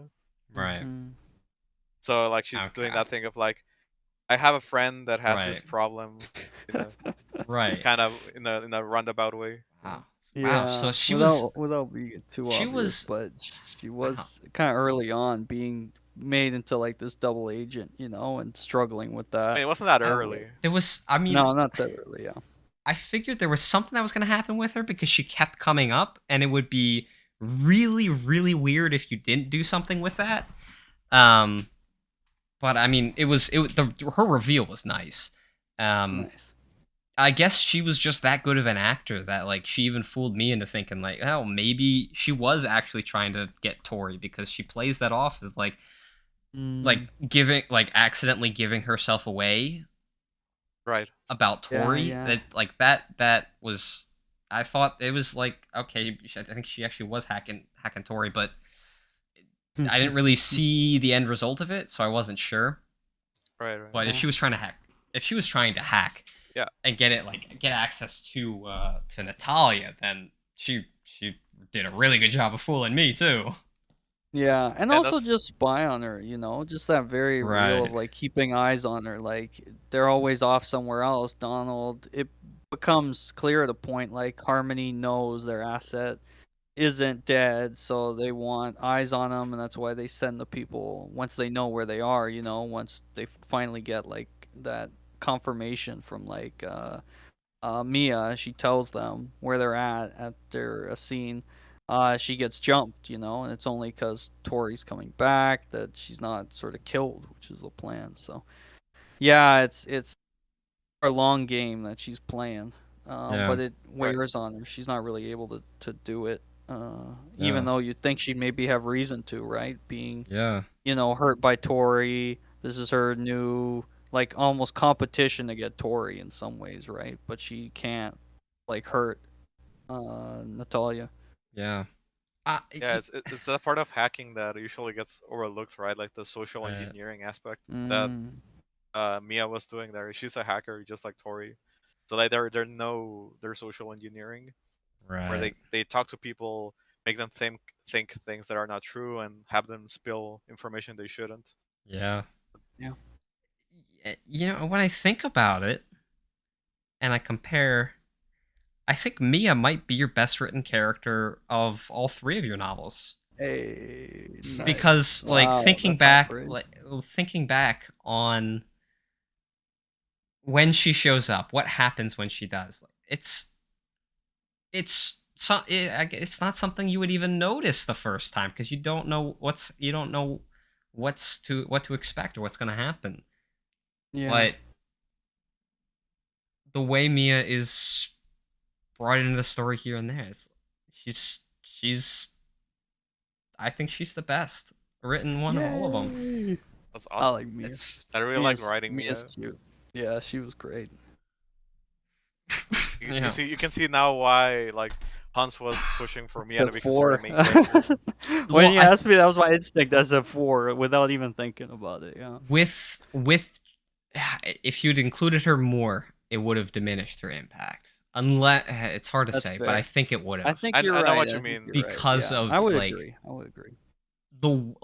her showing up and the specific things that she says you could, or like on reflection after reading it the first time. Yeah.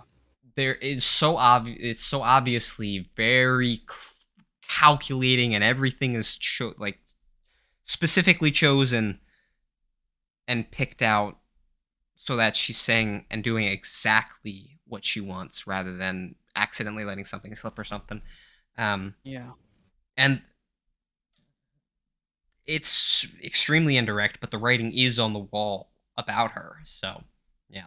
Yeah, I love Yeah, that you say all that because that was a big part of her character for us. Like she had to be this very manipulative person, and really just like trying to control emotionally others and Tori, Yeah, and gaslight and we people. had some backstory that I don't think we fully get into in terms of like how she was in her relationship with Tori, kind of No. really controlling her and things, and some of that might be good for save for the sequel and not spoil too much, but yeah, generally we pictured her as someone who really pushed Tori by sort of forcing her to in some ways be like Aurora, and give her Yeah. wedgies a lot and things like that. So I'm kind of glad we kept that kind of vague and open. But like in a sequel, the one thing I will sort of definitively say, unless we decide we're gonna share all about it, would be Mia would be a very close parallel to Aurora in a lot of ways, and you get to see more of both of them, and it would be very clear why they're kind of similar. That makes sense. Yeah, for yeah, sure. yeah. I agree. Like and I think it might be like from a if you just glance at Amiya and like just go a surface level reading, like it might be weird of like why Hans is like going like she's so manipulative and all that stuff. But I mean, it's obvious, like you said, like you read into it, like all her moves, all the things she says, they're all very calculated. Like she doesn't just randomly appear on the store where Natalia went to shop. Like, she's Yeah. checking on her, like what are you up to, like Yeah, she she's doesn't say that tracking. Yeah. explicitly, but that's basically what she's doing, Yep. Yeah. and Yeah, she's trying it's to very push nice. Tori's buttons to make her mad Yeah, Yep. when that bar scene. it's all it works in her favor even to go up to them in those moments to and she doesn't she kind of I guess leads their perceptions in the opposite direction of who she really is. Mm, Tori has a read on her, of course, because they have that past history, but she has no idea the depth of it. yeah. And I guess Mia's just that good a manipulator that she's able to successfully steer them away from that topic so easily, Mm, and True. it yeah. never even come up. Totally. Yeah, and here Tori had the wise. Yeah, she had the wisdom here, right? Like she doesn't know exactly what Mia is up to, but she knows that like she's, whatever she's gonna try, like, she's gonna like she's not clever enough to figure out her scheme. So Right. the wise thing would be to like stay away from her, put a wall Hmm. between them. That's Yeah. what she's been trying to do.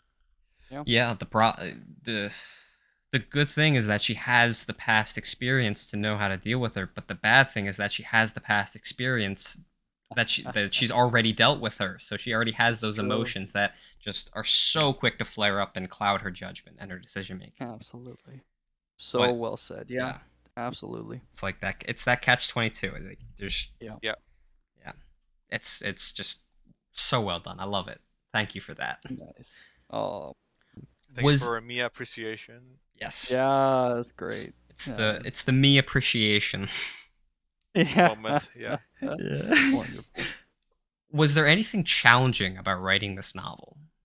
Ooh, so many Nice things. question. Yeah, lots of stuff. There's a lot. Yeah. I mean, my temptation was to have a lot of Tory perspective. And like I said, we Mm, figured out kind of early. We wanted to really focus it on Natalia's point of view. So right. there was a fair bit of editing as we were going and changing to make sure uh, we really kept everything through Natalia's eyes, and we weren't being like, and now Tori is thinking this very specific thing and feeling this, you know. So keeping that vague was a challenge. I had to check myself on that Right. from time to time. Other challenges, I mean, the scope of it being so big and long, was another challenge. Having to make sure, as we're moving from scene to scene and all the action and all the many characters, that everything is still, making sense and it's cool and still engaging, I think is one. Right. So having to figure out the balance of like wedgies is a big part of that. And it was, for me, I loved how many we had, obviously, and I loved that Aurora was an excuse to have them constantly and talk about them and think about them.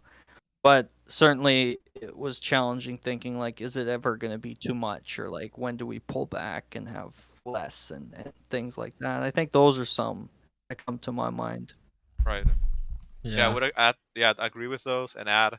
Obviously, like you saw there, it's our longest story yet, and even then, it's still not enough. We could have had much more. There were so many Yes. missed opportunities, but like we have Yep. to end at some point. It's just Exactly. we can It's just keep true. going. It's true. And I Yeah. would say Yeah. it's wrong because you can say like, is this the right point to stop, or like, are we missing? And obviously, we won't be able to tell until we finish and the public reads it and they know if it was enough or not. So Yeah. that was one of the big ones because as we grew and we kept writing and kept writing, it's like we could keep adding more, we could keep adding more, and then gotta steer like, no, we gotta go to the finish line, we Yeah. gotta wrap up at some Yeah. point.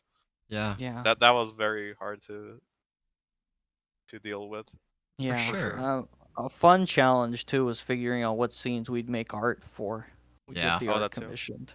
That was, we kind of knew like the atomic, one of my favorite scenes in the story, had to get that.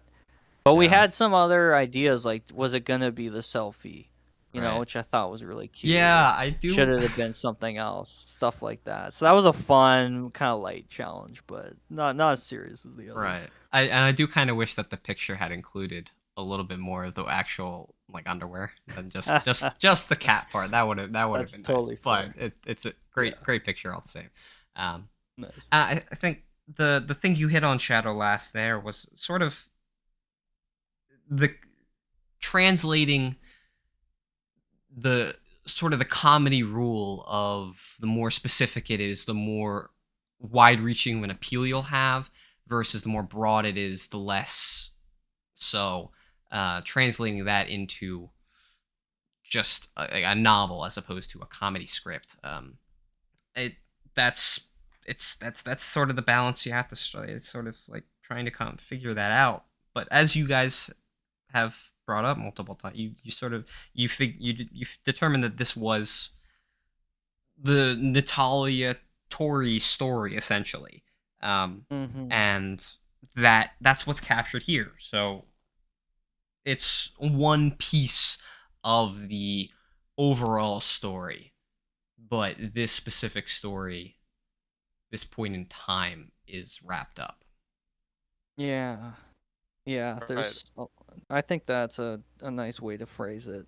Certainly more we could do with other characters, including Aurora and some ideas we have for the sequel, and Mia, same thing. Yeah, There's more we could explore. yeah, Certainly with Yeah. Harmony, um, Even it's some of almost the limitless. incidental characters, we had a lot of ideas. Like, remember we were gonna do more with May, the Yep. like the woman who was like this taxi owner that got the company that yeah. nearly the That would have been beginning. good. Like Yeah, we were gonna have I more like with May. her. We were Yep. gonna have Okay. more with a lot of other like characters that only show up a couple times. I mean, we had Yeah. this whole backstory thing with like, can't remember if it was Caroline or Carolina. The Uh, restaurant owner. yeah. We Yeah. made emphasis of like on like the robotic arm that she had and all that. Yeah. Like we Yeah. were gonna have more of that, but like obviously we had It- so many little characters that could have had more of, obviously, but and like you said, we gotta focus at some point and right, and it's kind of there's actually two things there with the. So I want to kind of lump them together, and then you can break them apart as you will. Um, it's I was noticing that almost all of the characters were female, and then I finally like the what pretty much the only actual like tangible bad like villain of the story is male. I thought that was kind of funny. Um, Yeah. Well, and true, then uh, but it's kind of funny that like it seems like in there's always that friendly diner cook that one of the main characters knows in sci-fi, and it's usually the Uh, more experienced mentor figure who knows the diner cook character. right, It's just funny. sure. I like that trope. Yeah. It's kind of I like that one yeah. honestly. Yeah, that's a funny. I hadn't thought about it like that. I mean, we wanted, them to go someplace before Yeah, the riots and yeah, things, yeah, and it was a little, dulling a knife reference with the name of her and the name of the place that they go right, to. Um, yeah, a little Easter egg that we wanted. Yeah, I mean, the thing about Donnie, we could talk about him. We knew we obviously after dulling a knife, flame over darkness, we wanted a significant male character. yeah. So I like that. certainly, yeah, you're right. He is antagonistic, definitely, big Yeah, time. We have a lot of minor male characters, more so than in other stories, who are very helpful. Um, but yeah, no, Mhm. I think that's still a good point. That yeah, like the one who interacts with him most in an antagonistic way, other than maybe Doctor Angle, as a woman, I would argue is the Donnie. bigger. Sorry for interrupting there. No good. Like Yeah. the actual. I mean, not actual. Like the because the one in charge really would be obviously the CEO of Harmony, right? right, right, Tessa Foxhole is and she's a woman, and we don't get much of her compared to like anyone else. I mean, right. in fact, most of her is in that like one of the ads we did at the beginning. Yeah, but I mean that's why I said tangible villains Right. because Mm-hmm. that CEO is like so completely out of reach that I would have been surprised Exactly. if they actually even ever came face to face with her. So, Yeah. Yeah, like Yeah. and that's good. That's Donnie perfect. That really is the tangible villain of this yeah, story. He's the one that Mm-hmm. they agreed. can actually reach and like do something about. Everything else is For like, sure. yeah, it's the true problem. It's the real thing they actually have to deal with, but they don't really have a way to deal with it at the moment. So So true. it's just kind of Exactly. there. They have to deal with it. Yeah. Yeah. I mean, we hope that Absolutely. we had more of him. Like compare, for example, with Flame Over Darkness, the novel we did before. Obviously, we had another male antagonist in Acheron, who Hmm. we didn't really get much about until really the end when we Yeah, actually face him. yeah. But I think with Donald, I mean, we try to go obviously further than that. Like we see him from the beginning, and Hmm. we get more into his personality, more into his thoughts. We try to make him more nuanced, of course. Like yes, like he's working for Harmony, but he's still like he genuinely does care Yeah, about Tori. He wants to keep her safe. That's why yeah, like he's not just telling her like stop messing around like that because he's just rude or he doesn't or like because Harmony told me to. Like he genuinely doesn't want her to you know actually antagonize Harmony and get like actually targeted by Harmony because right now they're kind of playing pretend in a way. True. yeah. It's that's yeah. That's that. How do I say it? Donald isn't actually a villain for the purposes of the story. Mm, He is the ultimate villain of the story, but Correct. he's not legitimately a villain you're right. because his Yeah. motivation is good. I guess it's like he legitimately wants to protect these people. Like he's protecting them. You're so Yes. right. He's actually Yeah. and but it's He is. Yeah. sacrificing the mission. So Correct. Yes. You got it. That's beautiful. he does sort of fill that trope of the leader turncoat, but Yeah. it's I think the way you guys do it is so much better than so many other games. Like I think of like the first Assassin's Creed, where the leader of the Brotherhood he just turns evil. He's evil. He's evil now. That's it. Um, for his own gain. But Donald is legitimately trying to help, like protect them and keep them safe in this world because he's in some ways he's a realist. In some ways he's very much a negative person.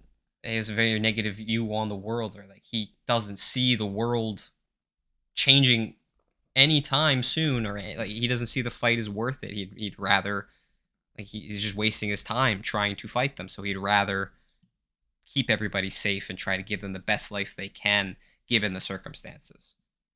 Exactly. Yeah. Like I said at the Love end, it. if he had gone his way, like Tori would have kept being safe. Like Yeah. she wouldn't have like that way. But obviously, the implication here is that she would have been safe at what cost. Like if she Right. wouldn't have known the truth. She would have been misled when she found out the truth, just like she did it now. Like she would have, she wouldn't have played along with it. Yeah. For sure. Yeah. Yeah. Yeah. Because it's Tori clearly seems to be really good at reading people. So if Donald didn't truly believe his motivation to help people and keep them safe, I think she might have seen through it to some degree. So the fact that she didn't, he really does want them to be safe and he cares for them, but he's doing it in a way that none of them want. Really, Yeah. at the end of the day. Yeah. At It's the end true. of the day, he made a deal with the devil, Yeah. Yeah. Yeah. That's yeah. Fantastic. and like he didn't use that deal to like take over the world, but it's still a No. deal with the devil. Yeah. Yep. Yep. I like yeah. Love it. So, what do you believe then is the greatest success so far of not just Aurora Protocol, but of your working relationship? 3 novels Oh in. wow. Wow, that's a great question. I think the fact that like, we've become uh better friends through it all. I mean, that's such a cheesy, such a like whatever thing to say, but I mean, I've, you know, and as you grow up, you work with people you're close to, you know how that can go sideways, Yes. and you're worried that like, oh, if money's in the way, or even if it's not money, if it's just egos, Mm-hmm. like, is that gonna like separate us as friends, like working on a project and bearing yourself so creatively, which is what the work we do is. And it's like, this is, you're sharing your passions and your thoughts and your writing, and it's very deep sometimes, and then to sort of be judged, in real time by somebody. Um, and that can connect you, and I'm glad, like with Shadow, that we've become such close friends, over the years. We're, I would say, best friends now.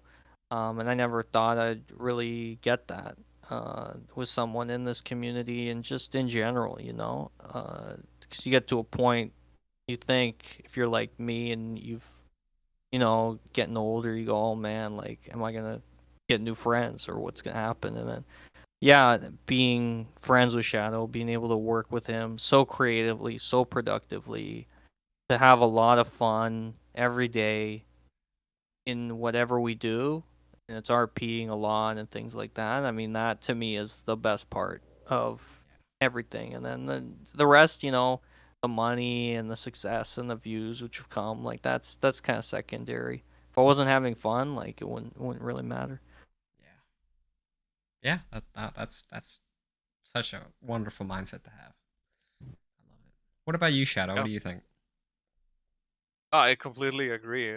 Like, to me, the stories honestly were kind of like I'm not gonna say an afterthought, but they're a secondary thing. Like the first thing we like,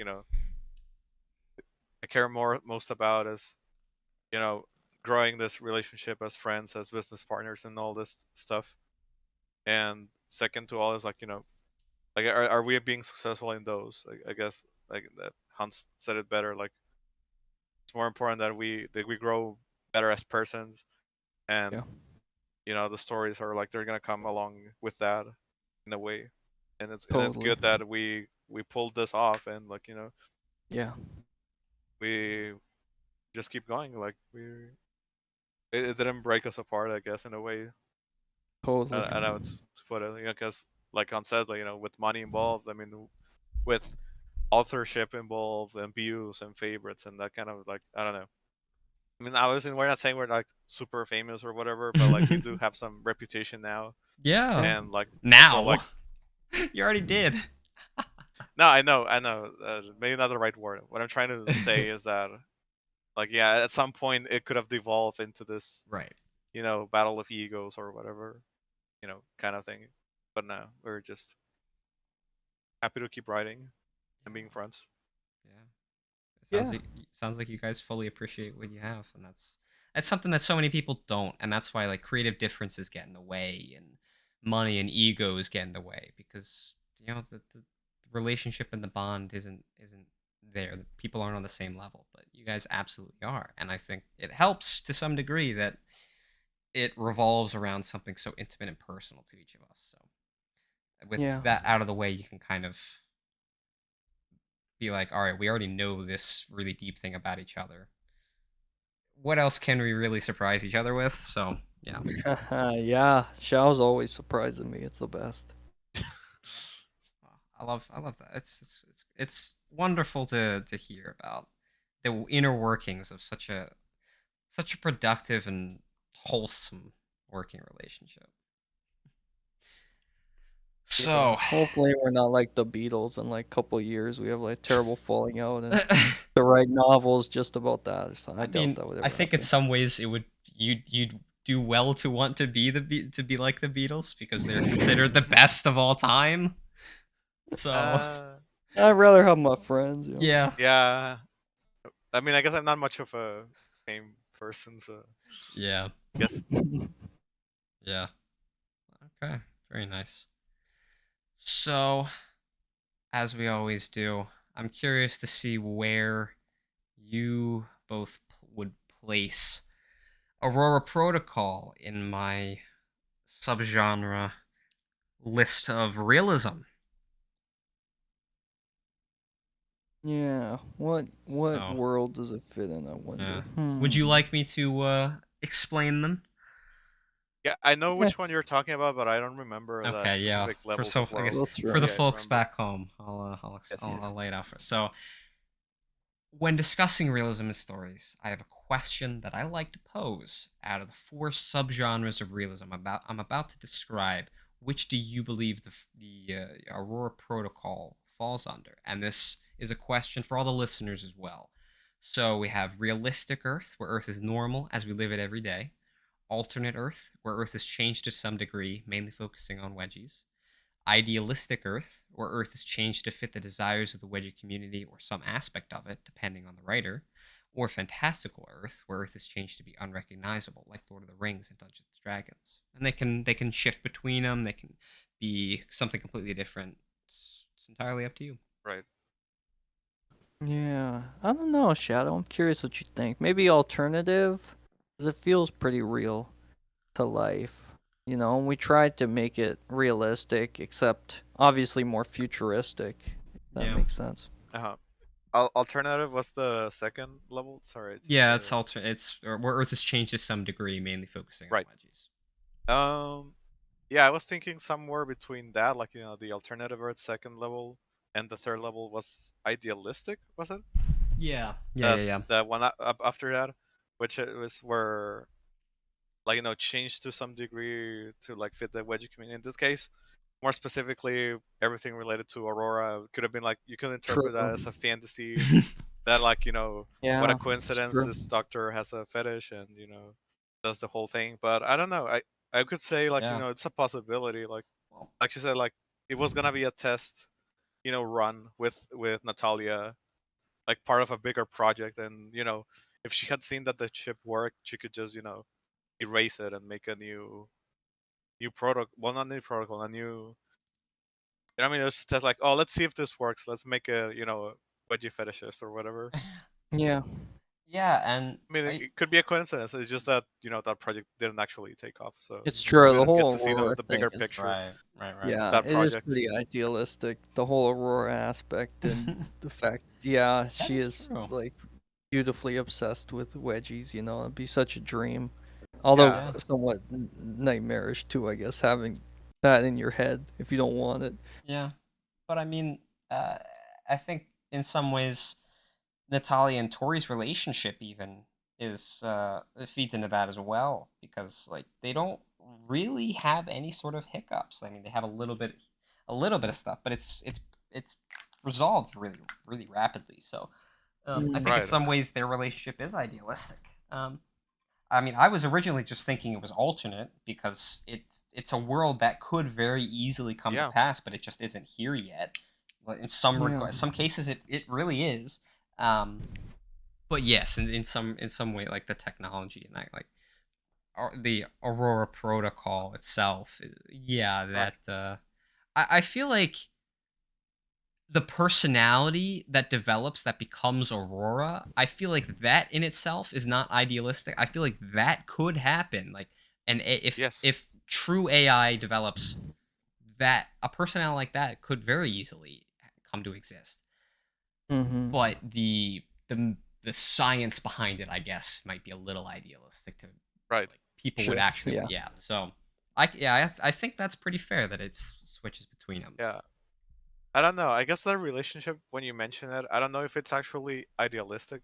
Like, I would still lean towards the alternative, just because, like, yes, it's improbable that most relationships are not gonna be like that, but there are gonna be some that are like that, right? Yeah, Like, there might be some that like have little hiccups, and they do have some. It's not like 100% perfect. I So guess like, it's very improbable. I guess we could call it like that. I It's like, guess I guess it's, the thing that's pushing me to still call it their relationship idealistic is the fact that number one, Tori is into wedgies, and then Natalia right, has right. the thing that kind of It's forces her true. to get them, Yes, and then eventually she yes, Yeah. comes to like them as well. So that's sort It's of true. like an ideal for wedgie fetishists. it It's is. true. And Yeah, in it's that also respect, two I women agree. together. So like that's It's true. two hot women That's pretty loving wedgies idealistic. Yeah. together. That's pretty much the ideal for I wedgie agree. fetishists. Yeah. Yeah. Yeah. I mean, that aspect, yeah. I Yeah. was mostly pushing back on the whole thing of like, there's no way a relationship can be this smooth. I mean it could. It absolutely I feel like this could happen, but It's statistically it's unlikely, but it's it's unlikely. possible. It's But it is absolutely Yeah. an ideal of us wedgie fetishists. So Mm-hmm. everything wedgie Certainly. related, idealistic, but like, I don't think besides that, it's that mhm. idealistic. Yeah. We'll Yeah, I settle agree. for I like agree. alternate aistic world. We'll combine them. And alternistic. Alternistic. There Yeah. it is. Very nice. Okay. Well, is there anything else that you would like to discuss? No, I think that was great. I just want to thank everybody who has read it, who's purchased it. It means a lot to us both. And it's been such a great time working on it. And I'm really just excited to see, what me and Shadow get up to next. Yeah. I think as we all Yeah, are. create a same here. Like, it was such an adventure of itself, from the writing to the editing to like figuring out how we're gonna get this out. It also is, it's a building obviously on our previous experiences, but seeing it finally be out there, get all the love and like all the feedback, all the views, all the attention. Uh, it's great to see, and that people actually like it. Absolutely. For sure. Well, since I have you both here, how's the Flame Over Darkness mod for Warcraft coming along? I want to play it so bad. I've been waiting Yeah, on we anything for it since you announced we it so long touched on ago. it a bit, a little bit. We touched it up, and I saw there was a quest I made that was kind of broken, so Shao's gonna have to fix it as a computer expert. But we're kind of close. We ran a demo for for Chaos Recon, sorry, and we sort of walked her through the whole game, and that was a lot of fun. So I feel like we're pretty close. Yeah, we're almost there. Like, we like the whole. Well, when we say, okay, now that I realize, okay, when we say we're almost there, what we mean is our plan was initially to release a demo of the Yeah. mod, which was gonna be like this set area with this set quests and this final boss, and then it Yeah. ends there, right? Like, it's not the whole game. It's just a self-contained area, so like you can get a feel for the Yeah. gameplay and the story and all that. Yep. That was we're almost done with that. Like there was basically we already had like the final demo boss, not the final game boss, but Yeah. like that boss is gonna be like, okay, this is the end of the demo. That one was done. We Yep. just had to fix that quest, polish some details and stuff, and fix some. Oh yeah, we had to do because we only had really like one like wedgie cutscene. Uh, I mean, doing the cutscene itself was some work, and had to fix Yeah, that. definitely. Well, I had Yeah, a real close. Kind of. I had an idea. I just had an idea for it. For that, I'll throw at you guys after this. So, Right. very nice. I'll be anxious to forward hear to it. about that Yeah. idea. Nice. I'm looking forward to it still. Yeah, So, amazing, great. Very nice. Well, there you have it. There's another wonderful conversation with Hans Gutherson and Shadowmelder in the bag, and this is the third one between us three. So, I think if we're going by your favorite number, Hans, then this is the perfect one. Not my favorite number, but it's a magical number. The number Well, 3. this is the most magical then. Oh, if we're going by I'll that. take. That I'll take 100%. No argument here. Well, thank you so much, both of you, for coming on. Thanks so much for having us back. It's the best. Yeah, like I said at the beginning, it's truly an honor. Absolutely. Yeah, I mean, Getting to talk about our stories here. It's great. Well, it's an honor that you allow me to be the one to facilitate that discussion. So thank you for that. Now, if there is anything that you listeners would like me to discuss, or if you'd like to come on for an episode, leave a comment or send me a message on DeviantArt or Lucky Fetish as New Fatora. Thank you for listening, and I'll see you on the next episode of the Best Book Club.